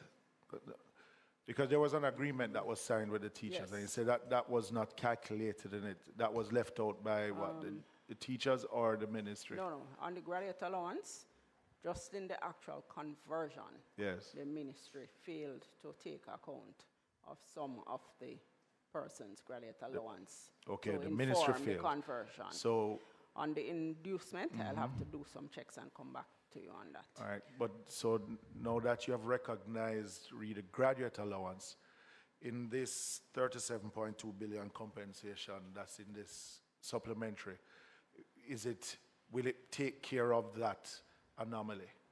I should hope so, sir. Yeah? I should hope so. No, well, that is not going to be comfort to the report itself or to the teachers itself. Right, so we're still working with them. We have provided what has been requested, and we're still working So with the answer is no, it's not in this. No, I cannot definitively say no. But Madam FS, even though it might not have been addressed at the individual level as yet, there is provision. in the budget? Yes. In this supplementary budget? Because we're speaking about this supplementary budget now. Right, so in the budget, we address the Ministry of Education in this budget. In this supplementary Yes. budget? Yes, Yes. Okay. All right. Well, we will see. But Chair, why would it take so long to resolve these issues? Just so if there are not that many. No, I didn't say how many. I don't know how many there.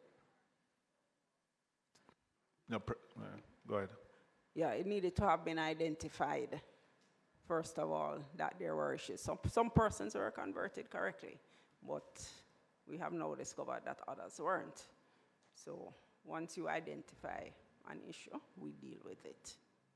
But what is the time frame that you have given yourself to dealing with these anomalies? All right, so this is the Ministry of Education, sir, dealing with individuals. So I would ask that they respond to All right, Oakley. they're here, We're so expecting it to be done fairly quickly, having identified what the problem is, but I can't tell you a definitive timeline. So you're saying that in this, you're dealing with the Ministry of Education in this supplementary budget, but you can't say if the Ministry of Education will deal with it. Suggesting that they're going to go past the fiscal year, sir. I'm just saying, I don't know. Remember, we were dealing with not just Ministry of Education, but a number of schools. All right. Well, Ministry of Education is here, so we'll hopefully get to ask the question. Go ahead. I have one other question for FS. You mentioned in the self-financing public bodies section on page 3 that the National Insurance Fund outperformed projections by 5.1 billion. I am aware that the NIF has ownership of particular lands in an area called Braco in Trelawney that is currently not being productive. And I do know that it is a cost to the NIF. So I'm wondering what are the plans to, I don't know if there's a divestment plan, I don't know if there's a new lease, new management contract coming. What is the plan for that property to be able to, give the NIF a little bit more room? To the best of my knowledge, the Ministry of Labor and Social Security is addressing the matter. I am unable to speak to it. Madam FS, is a concern because I saw just yesterday a cabinet report with $500,000 being spent, US, being spent on insurance when the property itself is just sitting there empty. So it is a concern. And I keep saying that at the end of the day, it is the Ministry of Finance that supply the rest of government with monies. That issues like that, when it is lingering for a while, ought to be the interest of the Ministry of Finance in how we expend these resources. And yes, the NIF earns its own resources, but it cannot be good business to have a property like that, spending $500,000 on insurance, and it is just sitting there. Taking into account the purpose of the NIF. You don't exactly. really... Right. So you're not earning on the asset. That's the point. Memo. Thank you, Mr. Chairman. Through you to FS. Mr. Chairman,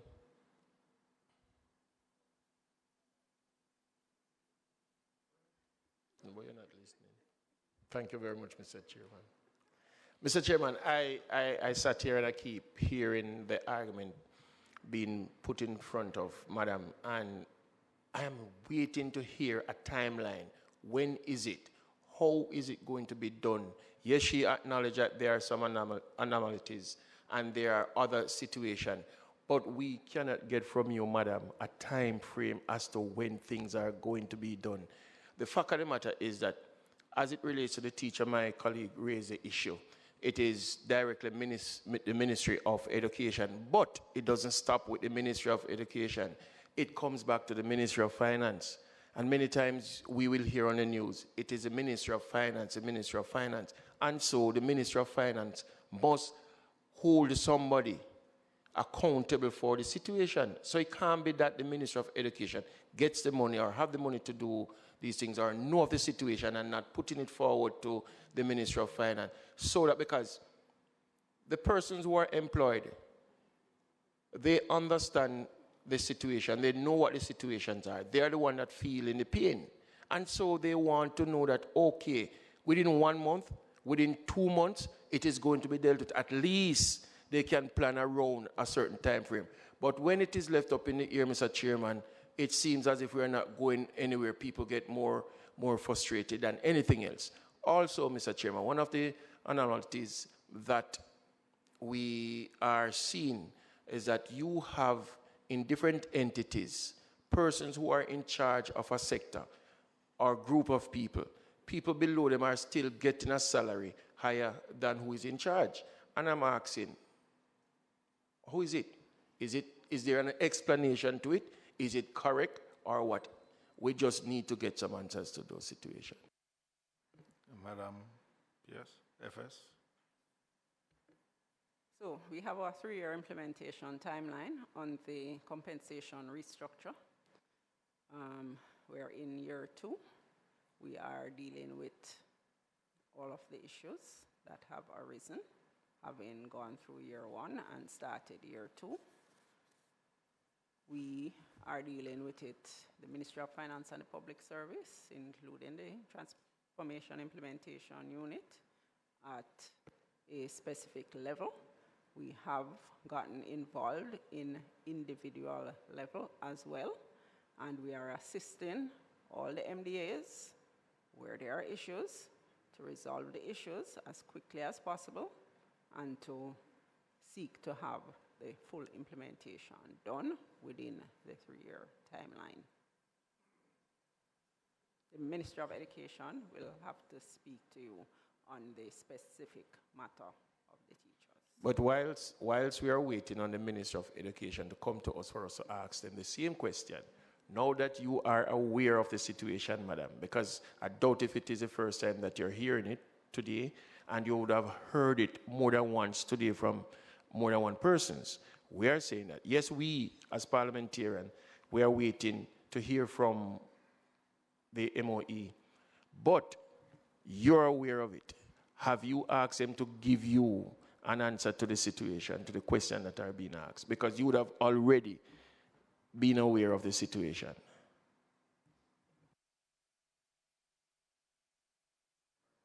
We have asked them to address the matter.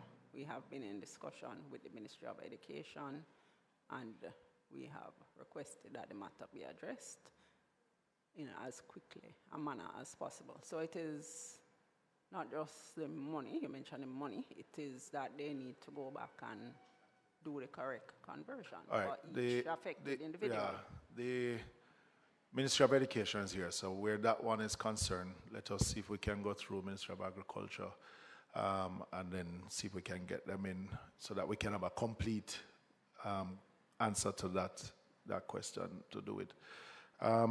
Just on the last thing on compensation, Madam FS, this 32.7 has been stated in your own and the minister's presentation, the compensation in this supplementary.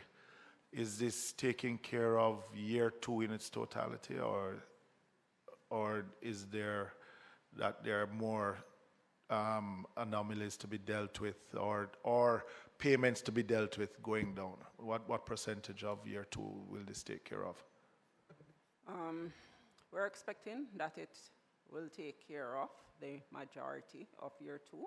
I cannot definitively say that it would be 100% because we know that there are some issues still being looked at. So, but Okay, but this it will does take. cover Good. the majority. All right. Member Hamilton, you had a question for Ministry of Agriculture. Yes, I did, Chair. I was saying earlier that there is an allocation here of $260 million to Ministry of Agriculture for farm roads and trucking of water. I'm not sure what the breakdown is based on what I'm looking at, but I know in the past, when you're doing farm roads, you don't necessarily take into account drainage. And I'm wondering now, going forward, because we can't keep throwing money at the same roads because we're not constructing them properly. Are we taking into account now drainage within these new roads that we're going to be doing? Or is it just going to be the same thing of the past? Thank you very much, Member, and good afternoon, Member and Chairman. My name is Orville Palmer. I'm the Chief Technical Director in the Ministry of Agriculture, Fisheries and Mining. I'm sitting in this afternoon for Permanent Secretary Mr. Dermot Spence, who is overseas on due to travel overseas. Let me use this opportunity also, before I address your question, to introduce the other members of my team. To my right is Mr. Winston Simpson. He's the CEO of the Rural Agricultural Development Authority, known very well. And to my left is Mr. Norris Gilbert. He's the PFO with the Ministry of Agriculture, Fisheries and Mining. He holds the purse. Other members of the team are Mrs. Lita Geddes, Senior Director of Project Management. We also have Mrs. Raquel Heyman Mitchell, Senior Director of Finance with RADA. Mr. Joseph Giles, you might know, he's the CEO for the NIC.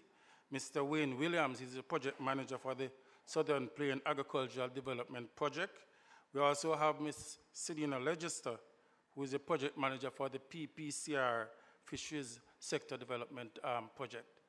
So in addressing, let me also say that the Ministry of Agriculture and Fisheries, we have received a total of $79.4 million, $794 million under this supplementary estimates. Speaking specifically to the amount allocated to RADA is $200 million, and I'll allow Mr. Simpson to get into the details and in so doing address your question in a fulsome way.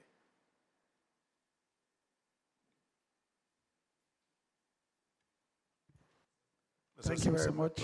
Mr. Simpson, before you go though, because time is coming up and I don't want to hold the rest of the visitors upstairs, so can just Ministry of Education just hold on, but I'll permit everybody else to go. Sorry about that, but all right, because we have to end in a short while because there's a sitting of the House, but so that you don't wait until the end of it, but just Ministry of Education to just wait back. Go ahead, Mr. Simpson. Thank you, Chair. Thank you, members of PAC. What we actually got approval under the supplementary is $200 million for farm road and $10 million for the trucking of water. The $200 million we have just received, and the view is to deal with 17 roads. And we have already started the process, and we intend to complete same on or before the financial year ends. So at first you were given you were budgeted $610 million. So you're saying that you will spend that 600 plus the additional 200 in this financial year? Yes, Chair. Everything will add up to $810 million. Yes. And we intend to do that. We have a target to complete 40 kilometers of roads to complete that $810 million. And we intend to cover some 79 roads. we are very passionate about the road program, and I know you two, Chair and members. And so we are making all the effort and are putting all the requirements to make sure that we achieve this. All right, but I come back to the original point that Member Hamilton made, is the longevity of the roads, because you have a mixture of double surface and asphaltic concrete, but the lack of drainage that because of what is budgeted, and I imagine that you're trying to get more out of less, meaning less money but more roads. Will the issue of drainage be considered in the construction of the roads moving forward? Because once you build the roads and the lack of drainage, if you get a heavy rain, you have to go back now to maintain these roads as we have seen in the past. So will that be taken into consideration? We have taken it into consideration, and I've put a little much aside also for maintenance. We saw it just recently where we had to spend some $30 million to do maintenance. And so we have carved out something in this budget to deal with maintenance. And we'll be imploring on the contractors to use a particular technique to have drainage. We intend to instruct them to make sure that the roads are not necessarily flat, but camber in a particular way to allow channels on both sides, depending on the surface area, and to be able to take off the excess water.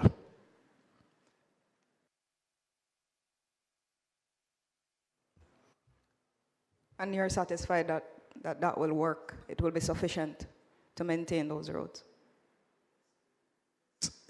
Yes, we are satisfied, and we have done it in the past, and so we have to be looking at the things that work in the past and to see how we can make them continue to work in the future. Chairman, the issue I have is I inherited a constituency that has no roads at all. The only road in good repair would be the highway that runs through the constituency. So zero. So for me, when we are treating with roads, I don't have the luxury of,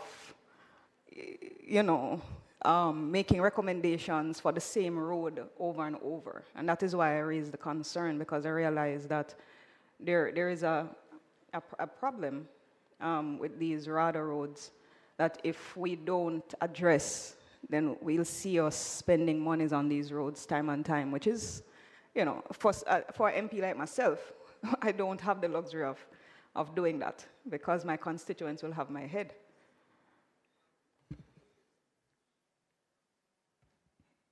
Through your chair, we understand the demand of the Member of Parliament, and as such, our aim is to make sure that we spend this money, spend it properly, and to go back to the principles to say, let this be a continuum. We are expecting that we will not just have a $200 million to spend in this financial year, but every and any time we hear of a supplementary, we will be there fighting for the people.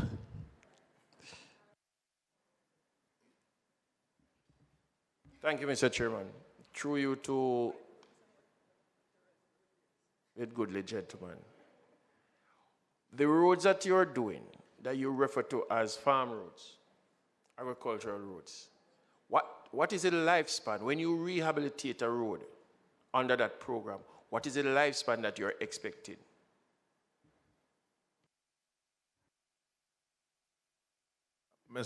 Once you see the green light, you just leave it, and red will give you life. Yes, member. Just to say that we have, as technical experts, have realized that not all roads will be asphalted. Some road has to be shingled, some has to be mauled, depending on the traffic, depending on the location, depending on the soil type, depending on the needs. So the lifetime span will be relative based on areas and the traffic that is being used. But we expect that within 5 years, normally we should be looking back at those roads. So you're saying to us here that your average time of the life of any road that has been rehabilitated is 5 years. That's what we expect, but the vagrancies of the weather could also change that, but that's our intention. Because I'm here to tell you that we're not even getting 2 years out of it, you know. My colleagues will attest to the situation that though we have come to learn that the agricultural road or the farm roads are lifespan because of the texture, what you use to do the road, to rehab the road, it's supposed to give you 5 years, but we're still not getting 2 years. And so you, from the ministry level, must look at doing something different, because it makes no sense that you have something, and you say you're eking out some monies to use as maintenance. But I am certain, I can assure you, that it's not maintenance that you're going to be doing. You are going to be rehabilitating that road again, which just does not work in the reality of it. Member, just to say to you, we have identified exactly what you've just said. We realize that some of the marl pits across the island, those marls are not for road construction, but because of the proximity in some areas, they use it. Now we are adamant that some of these marl pits, that the marl are not used for road construction. Well, what that says that you need more capacity in testing and those things before the construction, the completion of the roads. So that is something that you have to look at, because I'm in agreement with the member. One, with the lack of drainage, but also just the quality in some instances. You're getting less than 2 years out of those roads before you start seeing potholes starting to surface in those roads. Noted, Chair, we are concerned about that, and we're looking at the material that is used for the base. Hold on, before you go, go ahead. Yes, I just want to add that, thank you, Chair, that the Ministry of Agriculture, we're not involved in construction of the road, we're involved in rehabilitation. So many times we have to work with what is already there, and we have identified the drainage issue as one that affects the life of the road. And so we are paying more than the usual attention to ensure that the roads that we rehabilitate. No, I'm going to stop you, because I want you to look back at that. Because if you take in a dirt road, you can't rehabilitate a dirt road. You are constructing a new road. So, right? So that is where we're talking about, from converting a dirt road to a proper driving road for the farmers. That's what we are referring to. If you are rehabilitating, despite that you are contracting a company to do it, a private sector company, rather has the responsibility to ensure that you're getting value for money. And I'm just saying that in the description of Mr. Simpson speak about the quality of the marl and other inputs, is that you probably need to expand your capacity in not only just having the contractor build out the road, but just like NWA has to do. They have to do a density test first before the contractor can even move further in putting on the surface. So that probably needs to be done before they start putting on the surface, so that you ensure that you get a base that is going to last you longer than a year or two. That's just the point that we're making. And we do take the point, and we agree with you. It's just that the majority of the roads that we have to deal with are really not roads from base scratch, but roads that are already there. In fact, we are strengthening our capacity to monitor the quality of the roads. And so we have additional engineers, because we, like everybody else, we want to ensure that at the end of the day, we have roads which can stand up to the rigors of Go ahead, member. Thank you very much, Mr. Chairman. I'm happy to hear the gentleman spoke of, and forgive me, I didn't get the name. Orville Palmer. Mr. Palmer, I'm happy to hear you mention that you're into rehabilitation.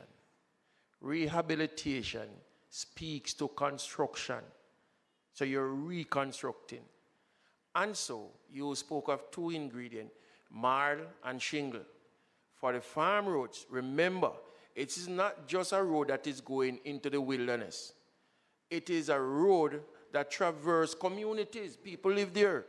And the contractors that you employed comes with a 5-ton compacting roller. and you load in a cane truck with 30 tons of cane on it, and you tell me, say, that is going to hold up. It's not. It can't happen. And one of the things that happens, Mr. Chairman, is that we see, or we hear of the road being contracted out, yes. And you hear a name, and when you check the background, it's a company from in the corporate era, Kingston and St. Andrew. But they don't come.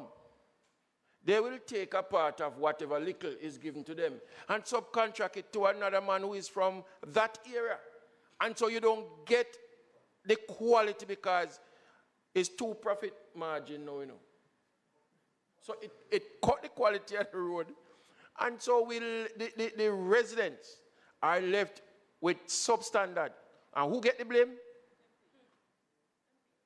The MP. And I win them out the money. I will thief up the money. I will take it give a friend. But it is something that you as a ministry, you have the work to do.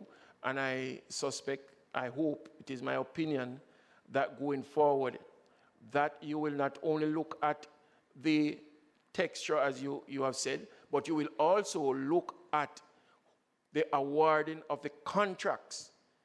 It makes no sense. If the man get the contract, he must do the work. I remember. And the proper equipment must be used. And if we can move away from the marl as it relates to the farm roads, because sometimes when the barber green or the chip and spray move away, you know, if the road was shingled properly, that too will allow the trucks them, you know, to still traverse. So, in short, you're really just looking at the engineering towards building out those roads. Point taken, member. We will certainly look at the situation and address it. And we are grateful. I can speak as a rural member of parliament, and all of us here are rural members of parliament, that the farm roads help us a great deal. But while it helps us, we want to ensure that we're getting quality for the money that is being spent. All right, thank you, Minister of Agriculture. That's it. Members, do you have any question for OPM? I think the bulk of the budget for OPM has to do with the holding of local government election. So I think we can tell OPM that they can go Ministry of Education quickly so that we can just go through that final, the questioning that was put to the FS the salaries for teachers.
Madam Pierce,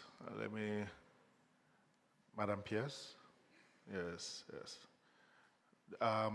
Welcome in your new capacity as Permanent Secretary for the Ministry of Education. I know you'll be back here next week at a more fulsome meetings, but there are questions that members pose to the Ministry of Finance that we need you to elaborate more on it. Member Hamilton, I won't allow you to go through the introduction because time is against us, and we have a sitting of the House. All right, so go ahead. Madam Pierce. I think we were talking about the irregularities and... No. Irregularities, the agreed sums. No, it's a number of things. Okay, go ahead. Because remember, well, in the public domain, Go what ahead, I go saw ahead. with the teachers, there are a number of issues that that are outstanding, or I'm not sure if they've been addressed. So we wanted to find out, what the status of those concerns are currently, and whether or not we are now okay. Are the teachers okay?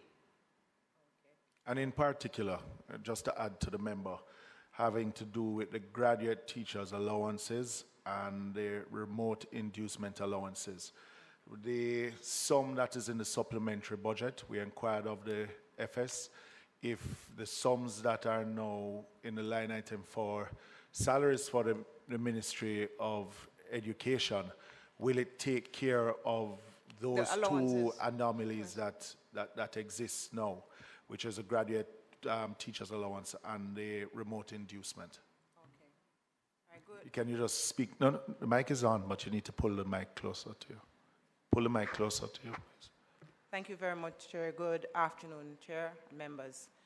As it relates to the pending issue, so we have come a far way with respect to the negotiations. The Ministry of Finance really have settled most of the issues. The two pending issues, as mentioned by the Chair, are the issues of the remote allowance and the graduate allowance. So the remote allowance is an allowance we normally give to our teachers who work in our deep rural areas and in our volatile areas. We have approximately 2,400 teachers who benefit from this allowance. And the graduate allowance is an allowance we give to our teachers who upgrade themselves with their masters and their PhDs, etc.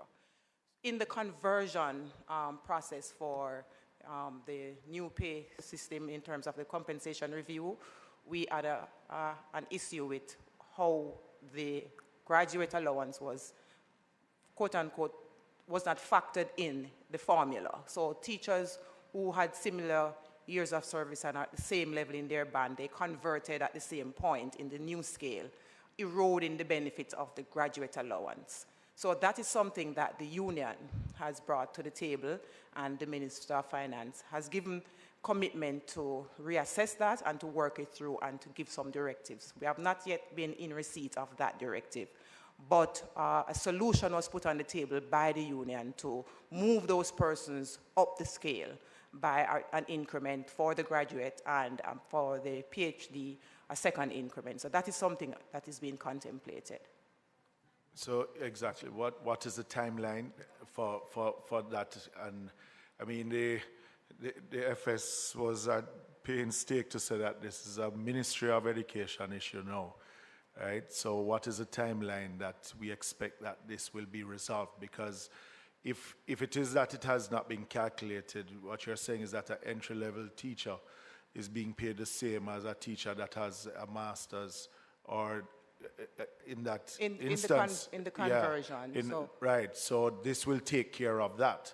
So if it as was admitted by the FS that it was left out of the calculations and conversion, now have you completed that exercise? No, that consideration is being reviewed for a directive to us and to the union. As I said, there's a proposal on the table from the union. And you're waiting on that directive from? From the Ministry of Finance. The committees have been meeting and they indicated that they will write. The ministry will write to us and the union to indicate if the recommendation that was put forward by the union is something that will be accepted. Madam FS, where are we with that? With that directive? I'm going to get back to you on that, sir.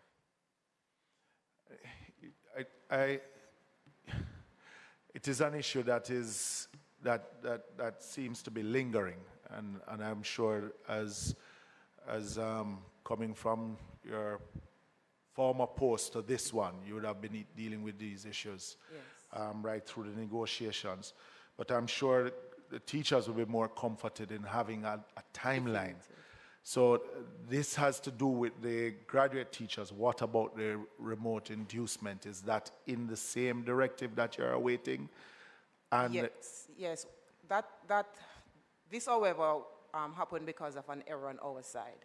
So the conversion, in the conversion, we used the old rate for the remote allowance instead of the new rate that was agreed on in the compensation review. So that is something that was done in error on the ministry side, but we're working that through with the Ministry of So Finance. we are still back at square one in not knowing if the amounts given to the Ministry of Finance, Ministry of Education in this third supplementary, we can even deal with the amounts that will be needed to deal with these anomalies. Well, for the remote, it's a minimal sum, as I said, because we did pay up on the old rate. What I know from coming in on the back end of this is that what was requested did not include the sum to resolve the remote and the graduate allowance, because it's still under negotiation in terms of the discussion with the union. So that did not factor in this amount that we got through the supplementary.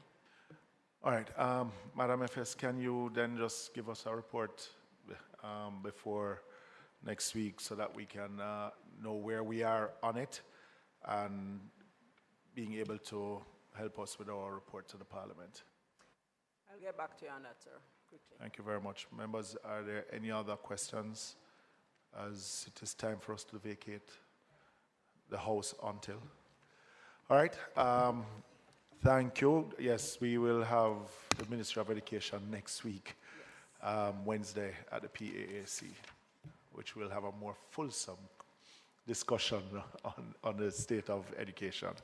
All right, Madam FS and team, let me thank you for having this fulsome discussion on the supplementary budget and the fiscal policy paper. And we will then report to the House next week when we table this report and the passing of the third supplementary budget. Thank you again, team from Ministry of Education, and thanks for your patience in waiting all day so far. All right, thank you very much. Members, if there are no other business, I move for the adjournment of this meeting. So move, Chair. And seconded by, thank you very much, members.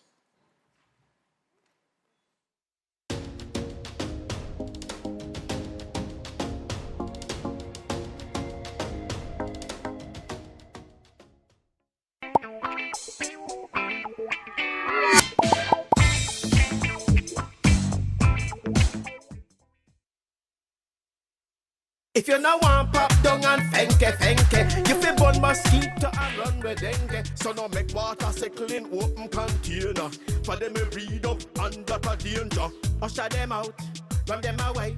Zap them with the zapper and down them with spray. Use mosquito net and mosquito screen. Protect your household, now make them come in. If you no want pop down and fenke, if you burn mosquito and run with dengue. If pain lick your head and your joints and your eye, and you want fever meat and your temperature high, it could be dengue, don't hesitate. See a doctor, don't self-medicate. For some painkiller can make you bleed and you will try to recover and no succeed. We no want pop down and fenke. We fi burn mosquito and run with dengue. A message from the Ministry of Health. It's Wednesday, October 4. In the headlines, $96 million for dengue mitigation program, 13% decrease in major crimes. In business news, Trinbagonian financier Angus Young, CEO of NCB Capital Markets Limited. Regionally, Barbados examines recommended human rights. Internationally, U.S. House Speaker McCarthy removed from role in unprecedented vote. And in sports, J. Ray and Nephew's female fight night. This is the news on PBC Jamaica. I'm Simone Absalom Gale.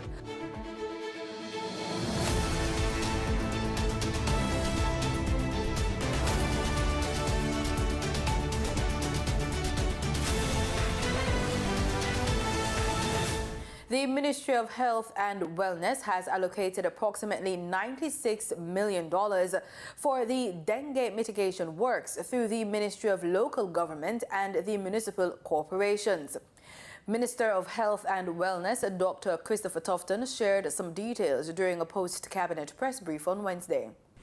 It's important because our municipal authorities, first of all, are part of the public health response at the parish level.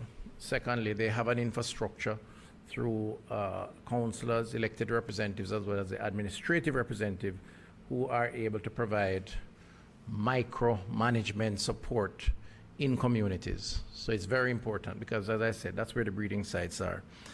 The National Works Agency has been allocated $160 million through the National Health Fund to coordinate the cleaning of major drains in high-risk communities. The Works Agency will take on the larger projects, which would be the major drains. So communities like in St. Catherine, so say Portmore, or there are other low-lying areas in Clarendon, in Westmoreland, where you have streams running stagnant water that is clean enough to breed the mosquitoes. They don't breed in all types of water. They're more into cleaner water, pools of water.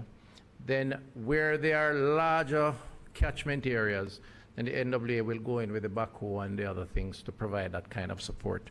As of Friday, September 29, number of presumed suspected and confirmed cases stood at 1,117, up from 1,060 previously reported. Some 160 were confirmed dengue cases, of which 158 were serotype 2, the dominant strain. Here's what the Chief Medical Officer in the ministry, Jacqueline Bessesi-McKenzie, had to say about that data. Of course, persons who have respiratory illnesses like asthma or COPD, then they should take the necessary precautions. They don't want to be in an environment where there is spray applied, either being applied now or having applied until the place is properly sprayed out.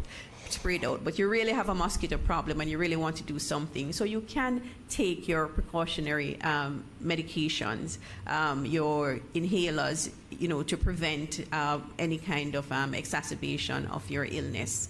Police Commissioner Major General Anthony Anderson says that the increased production and trade of synthetic drugs is an issue of concern.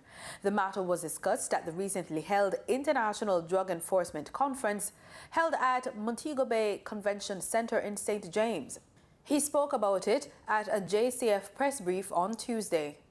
A major topic of discussion at IDEC 37 was the escalating threat of synthetic, lab-manufactured drugs and the rise in the market for precursor chemicals, which are directly fueling the opioid crisis.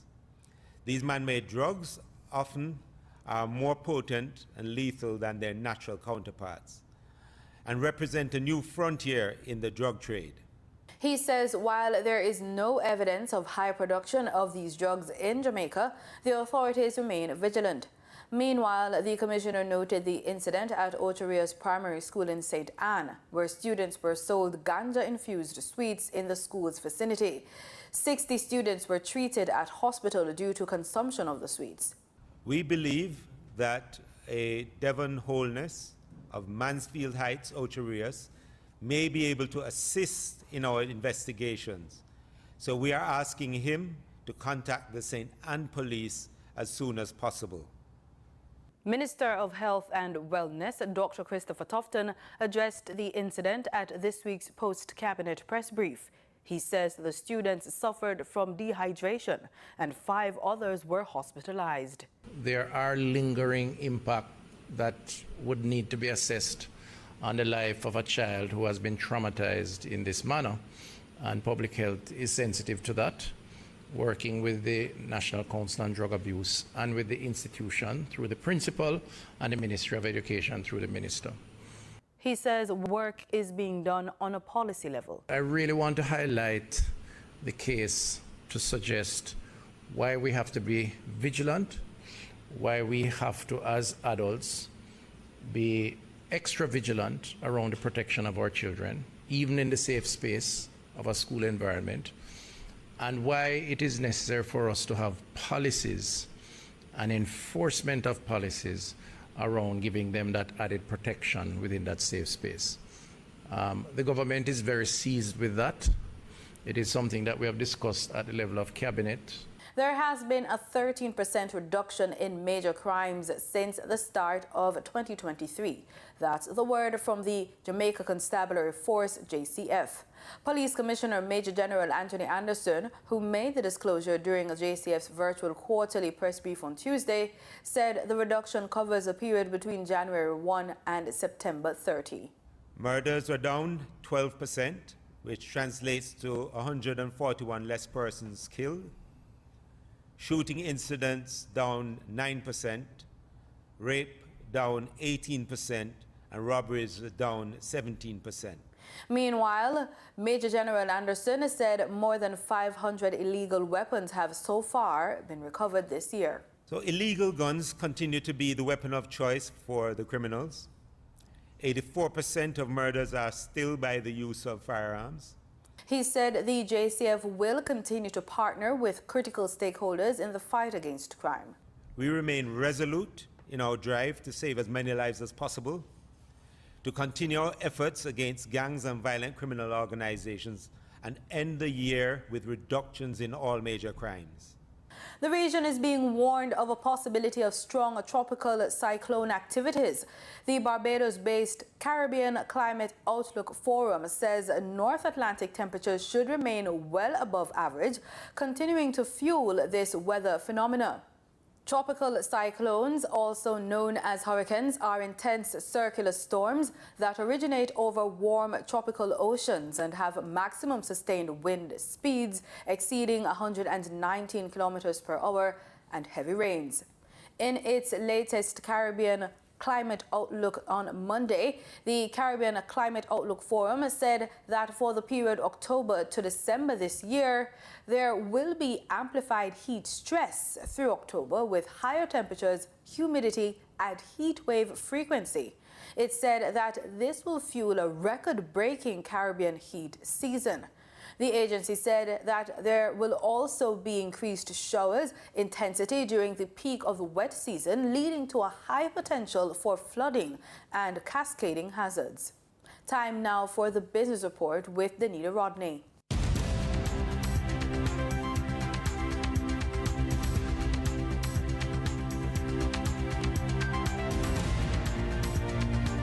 More changes are coming to the NCB Group as Angus P. Young has been appointed Chief Executive Officer of NCB Capital Markets Limited. This comes after last week's announcement that Stephen Gooden, who previously held the post, was stepping aside. Prior to joining the NCB Group, Angus served as Chief Executive Officer of NCB Merchant Market in Trinidad and Tobago and has a wealth of experience and expertise in the financial industry. Now for your market updates. In foreign exchange trading for Tuesday, October 3, the US dollar sold for an average of $155.83. The Canadian dollar ended trading at $114.31. The pound sterling traded for $189.14, and the euro sold for $161.74. In JSE trading, the JSE index declined by over 791 points. The junior market index declined by over 9 points.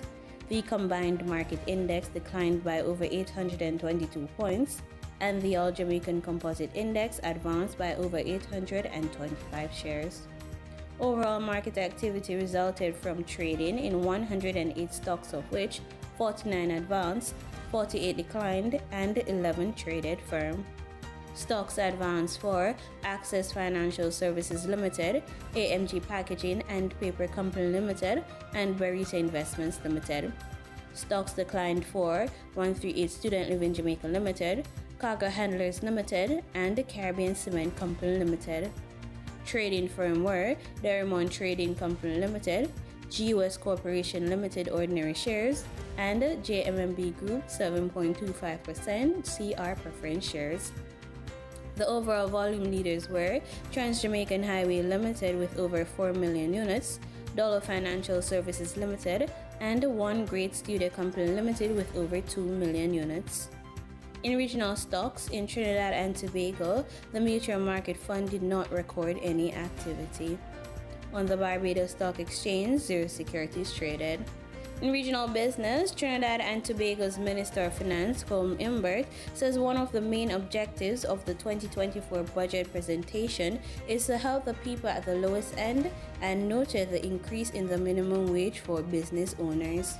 Speaking at a post-budget forum hosted by the Trinidad and Tobago Manufacturers Association, Minister Imbert noted the increase in the minimum wage is being welcomed by the business sector. We need to be careful about this, and I'm so happy to hear that the rate that we chose, that $3 increase, which is a significant increase, 17%, and when we did the maths, some minimum wage workers will get as much as $500 extra per month. Some might get $900, security guards and so on. And it's tax-free because they're below the threshold in terms of the tax rate. In international business, Wall Street's major indexes ended at their lowest since June 1, as data showed U.S. job openings unexpectedly increased in August, fueling worries about a tight labor market. The Dow shed about 1.3%. The S&P 500 dropped nearly 1.4%, while the Nasdaq plummeted almost 1.9%. Data showed U.S. job openings unexpectedly increased in August, fueling worries about a tight labor market ahead of Friday's key monthly jobs report. Tough day for the markets across the board. Mel Casey is Senior Portfolio Manager at FBB Capital Partners. Markets continue to have difficulty trying to predict the direction and the change in rates going forward.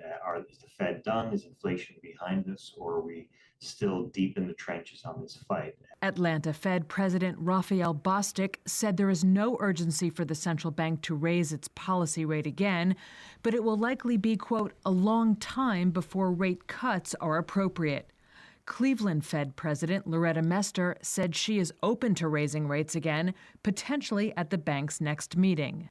In company news, shares of Amazon and Microsoft dropped more than 3.5% and 2.5% respectively after Reuters reported British media regulator Ofcom will push for an antitrust investigation into the company's dominance of the UK cloud computing market. With third-quarter earnings season kicking in, investors are hoping results could provide some positive news again for the market. In market data for oil, oil fell as pledges by Saudi Arabia and Russia to continue crude output cuts to the end of 2023 were offset by demand fears stemming from macroeconomic headwinds. Brent crude oil futures were down $1.51 to $89.41 a barrel, while West Texas Intermediate crude fell $1.59 to $87.64. And that was the business report on PBCJ. I'm Denita Rodney. In regional news, Barbados says it has examined all of the recommendations put forward about its human rights record during the latest United Nations Universal Periodic Review conducted in May. Permanent representative to the UN, Matthew Wilson, revealed during the 33rd meeting of the 54th session of the Human Rights Council that out of the 224 recommendations, the majority enjoyed the support of Barbados. 129 enjoyed the support of Barbados, and 86 were noted. 3 were supported and fully implemented, and 9 were supported and noted.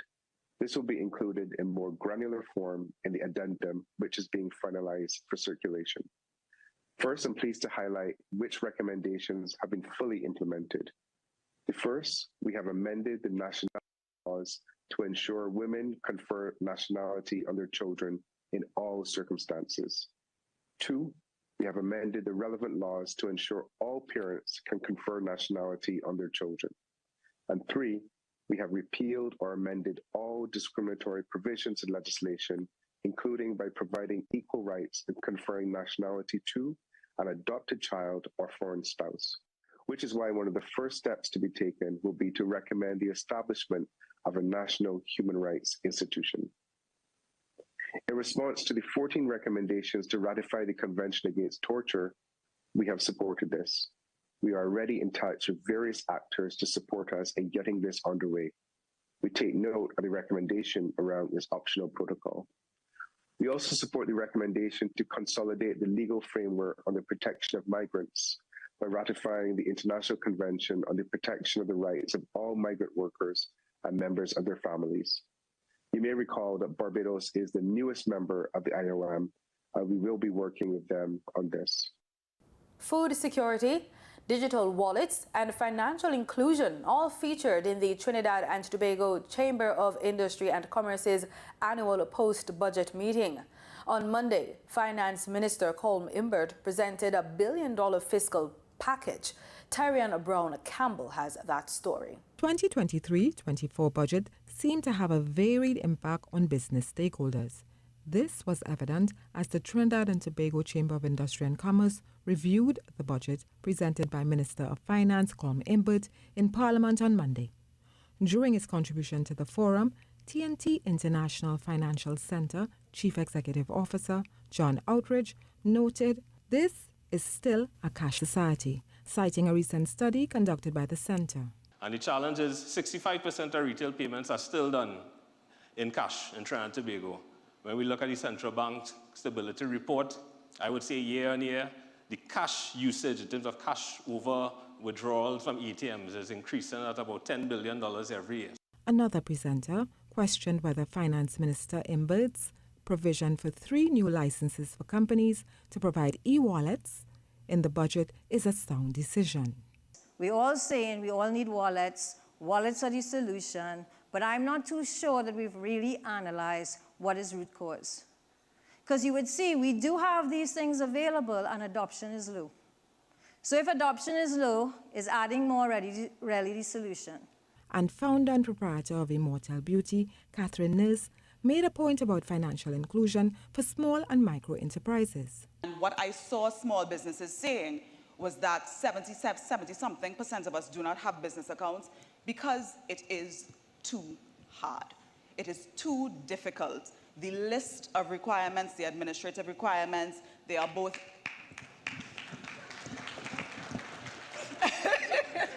During the $54 billion budget presentation, education, health, and national security sectors got the largest allocations. Tyrion Brown Campbell, TTT News. Exactly 124 years ago, on October 3, 1899, an arbitral tribunal delivered its award determining the boundary between Venezuela and British Guyana. On Tuesday, Guyana's government celebrated the award, noting that it continues to adhere to and embrace the rules of international law. More from Newsroom Guyana. Venezuela is Guyana's western neighbor on the continent of South America. For decades, the countries enjoyed cordial relations, but at the time of independence, Venezuela raised questions about the award that settled the border between the two countries, and Venezuela has over the ensuing decades even used force in its quest to claim about 2/3 of Guyana's landmass, and recently, the country's maritime space. What it claims is the entire Essequibo region and the exclusive economic zone offshore where prolific oil finds have been made. Exactly 124 years ago, the land boundary between the two countries was determined. The 1899 award by an arbitration panel determined the boundary, and that was accepted by Venezuela. On Tuesday, a statement from the government of Guyana noted that Guyana still accepts and celebrates the arbitral award as stipulated by the treaty.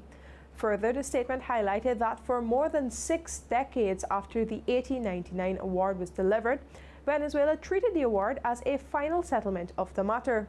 It consistently recognized, affirmed, and relied upon the 1899 award as a full, perfect, and final determination of the boundary with then British Guyana.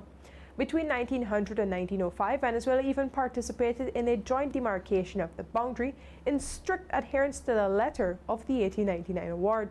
Venezuela proceeded to formally ratify the demarcated boundary in its domestic law and thereafter published official maps which depicted the boundary following the line described in the 1899 award. Things changed in 1962 when British Guyana was approaching its independence from Britain. The statement noted that Venezuela abandoned the rule of law in good faith and claimed the Essequibo territory. For decades since, Venezuela has intermittently revived its claim to the Essequibo region, eventually compelling Guyana to take the case to the International Court of Justice. The World Court already found that it has the jurisdiction to preside over the border controversy and Ghana has submitted its memorial on the merits of its case. Ghana now awaits a judgment of the court. What Ghana is seeking is a final, binding judgment that the arbitral award of $18.99 was full and final, and therefore the Essequibo region belongs to Guyana and not Venezuela. Reporting for the newsroom, Vishani Raghaber. In international news, for the first time in United States history, the Speaker of the House of Representatives has been removed. Kevin McCarthy was targeted by a small group of hardline Republicans after he made a deal with Democrats to prevent a government shutdown over the weekend. Al Jazeera's Mike Hanna reports. The resolution is adopted. It was history in the making. The one and only time a motion to vacate was invoked was in 1910. And on that occasion, it failed. This time, it didn't. The office of Speaker of the House of the United States House of Representatives is hereby declared vacant. House Democrats joined with 8 Republican hardliners to strip McCarthy of his position. 216 voted in favor of removing him. 210 voted against. It was a culmination of a bitter and long-standing power struggle between McCarthy and members of a hard-right Republican faction that had tried to block his path to the speakership in January. And it was this vote that was the last straw for the Republican right. The bill is passed, and McCarthy accepting the help of Democrats to pass a short-term funding bill to avoid a government shutdown. But the seeds were planted long before, in particular an agreement between President Biden and the then House Speaker on raising the country's debt limit. I think the debt limit deal was a terrible deal, and that's one of the reasons. It really was the original sin of the McCarthy speakership, and it's one of the reasons I seek to vacate the chair now. And after his victory, Gates made clear he'd been consulting with former President Donald Trump. I would say that my conversations with the former president leave me with great confidence that I'm doing the right thing. Before the vote, McCarthy had attempted to defend himself. Look, I'm a conservative, I'm a Republican, I'm a conservative, one that gets things done. Look, I know we live in, our government's designed to have compromise, but look, we're in the majority. You don't surrender. Do you work with the other side? Yeah, and that's what I've done.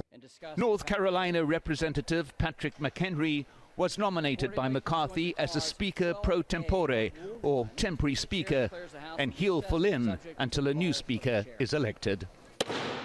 But given the divisions within the Republican Party, this may not be an easy process.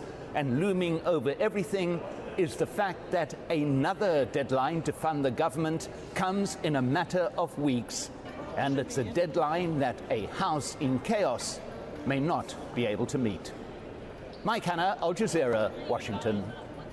In sports, the first female bout in the Ray and Nephew Fight Night series takes place at the Ebony Vale Community Center in Spanish Town on Saturday. Both Shariki Moore and Shanika Gordon are anticipating a fierce and thrilling battle. PBCJ's news team was at the launch. The other shows that we had first, they were excellent shows. And as we increase our presence, each one is better. So I'm throwing out the gauntlet to our boxers who will be participating in this third section of the Fight Night series, that you have to keep the momentum going. Now we have a couple of pro fights, and the idea there is to give our professionals a night when they get into the ring, they earn some money so that they can help with their training expenses. And then we have the amateurs. They have this aspiration to move to the different games. Coming this Saturday, October 7th, I'll be putting on a show for you guys, as always. I won't disappoint. I'm expecting my opponent to put in the work as well, same as me, so And Saturday night, I'm going to go and put in the work, and I know I'll do my best.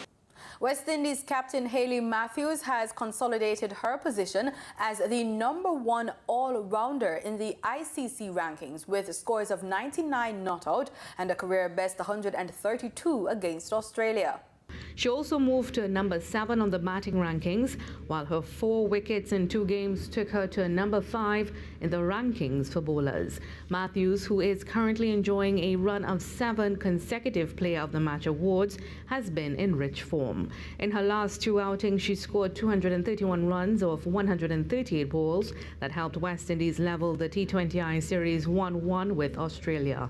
Matthews, who credits her leadership role as a factor in her strong performances, now has 480 ranking points, a personal best. And that's it for the news on PBCJ. You can follow us on our social media platforms at PBCJamaica. Thanks so much for watching.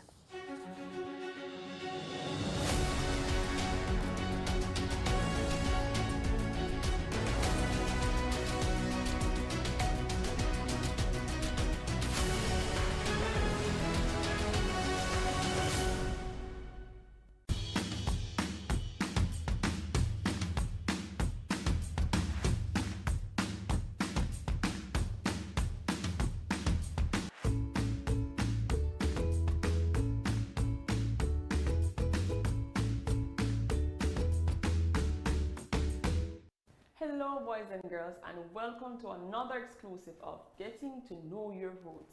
Yes, this is social studies class and we're picking up where we left off from the last time. For those persons who are just getting the opportunity to join today's lesson, my name is Miss Weir and I am your social studies teacher for today. Now, in the event that you did not get a chance to see the last lesson, have no fear, because we're going to do the same as we do for every lesson. We're going to do a quick recap and then we continue with our lesson. All right, boys and girls. So we're still on the topic of a common heritage, and we are focusing on the Caribbean culture, our own culture, boys and girls. So what we did the last time was to first explore the term culture, to have an understanding as to what it is and link it to the Caribbean culture itself.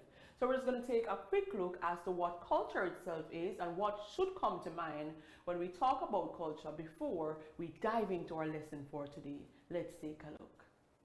Now, culture is the characteristics and knowledge of a group of people surrounding quite a lot of things, surrounding language, religion, cuisine, social habits, music and art. We're saying in a nutshell that culture is a way of life. Now, these are not all that should come to mind, boys and girls, when we talk about culture, so to speak. But these are just a few things that I listed that should give us an understanding as to what culture itself is, which is a way of life for people. Now, culture is passed on, yes, through what we call our ancestral roots. So our ancestors left something behind that is now a part of our culture, that is now known for what makes us unique as a country. So different countries have different cultures that ultimately makes them unique. Let's continue.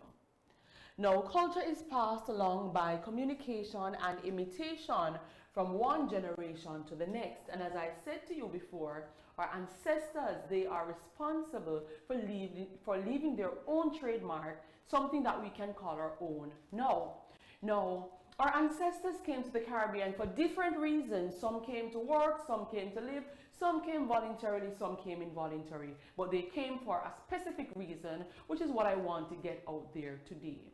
Now, we have different ethnic groups that we also explored from the last time we met, and we did say that an ethnic group is a population made of people who share a common cultural background.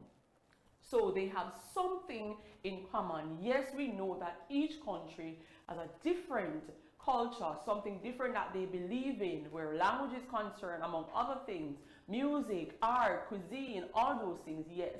But they share something also in common. We also explored from the last class the different ethnicities, different ethnic groups rather, and we're just going to go through them quickly to ensure that we refresh ourselves. Let's take a look. So we spoke about the Tainos, the Europeans, we spoke about the Africans, we spoke about the Indians, we spoke about the Chinese, the Lebanese, and the Syrians. We spoke about all the different ethnicities, the different ethnic groups, so to speak. And we also explored different things. We explored food, dances, religion, dresses, and all of that.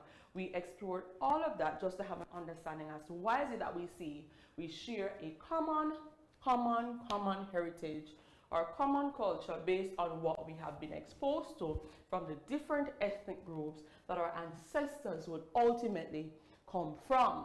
So as I said to you before, some of the things that you're seeing, the cassava, the peanut, the ackee, all those things, the kumina, some of those things were brought to our culture by our own ancestors.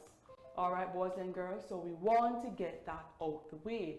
So for those persons who did not get a chance to see this chart, I'm giving you 1 minute to just glimpse through to see if it is that you can make any connection with your own culture. Take a look. Giving you 1 minute.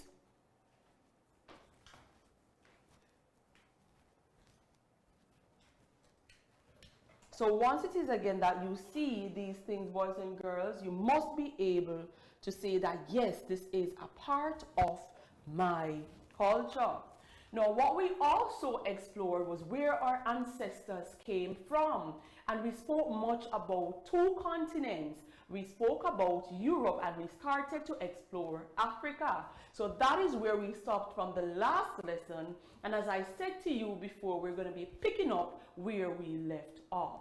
So let's dive in and take a look at the continent of Europe. Let's take a look, boys and girls. So we're saying that our ancestors of the Caribbean came from different continents. Yes, they did.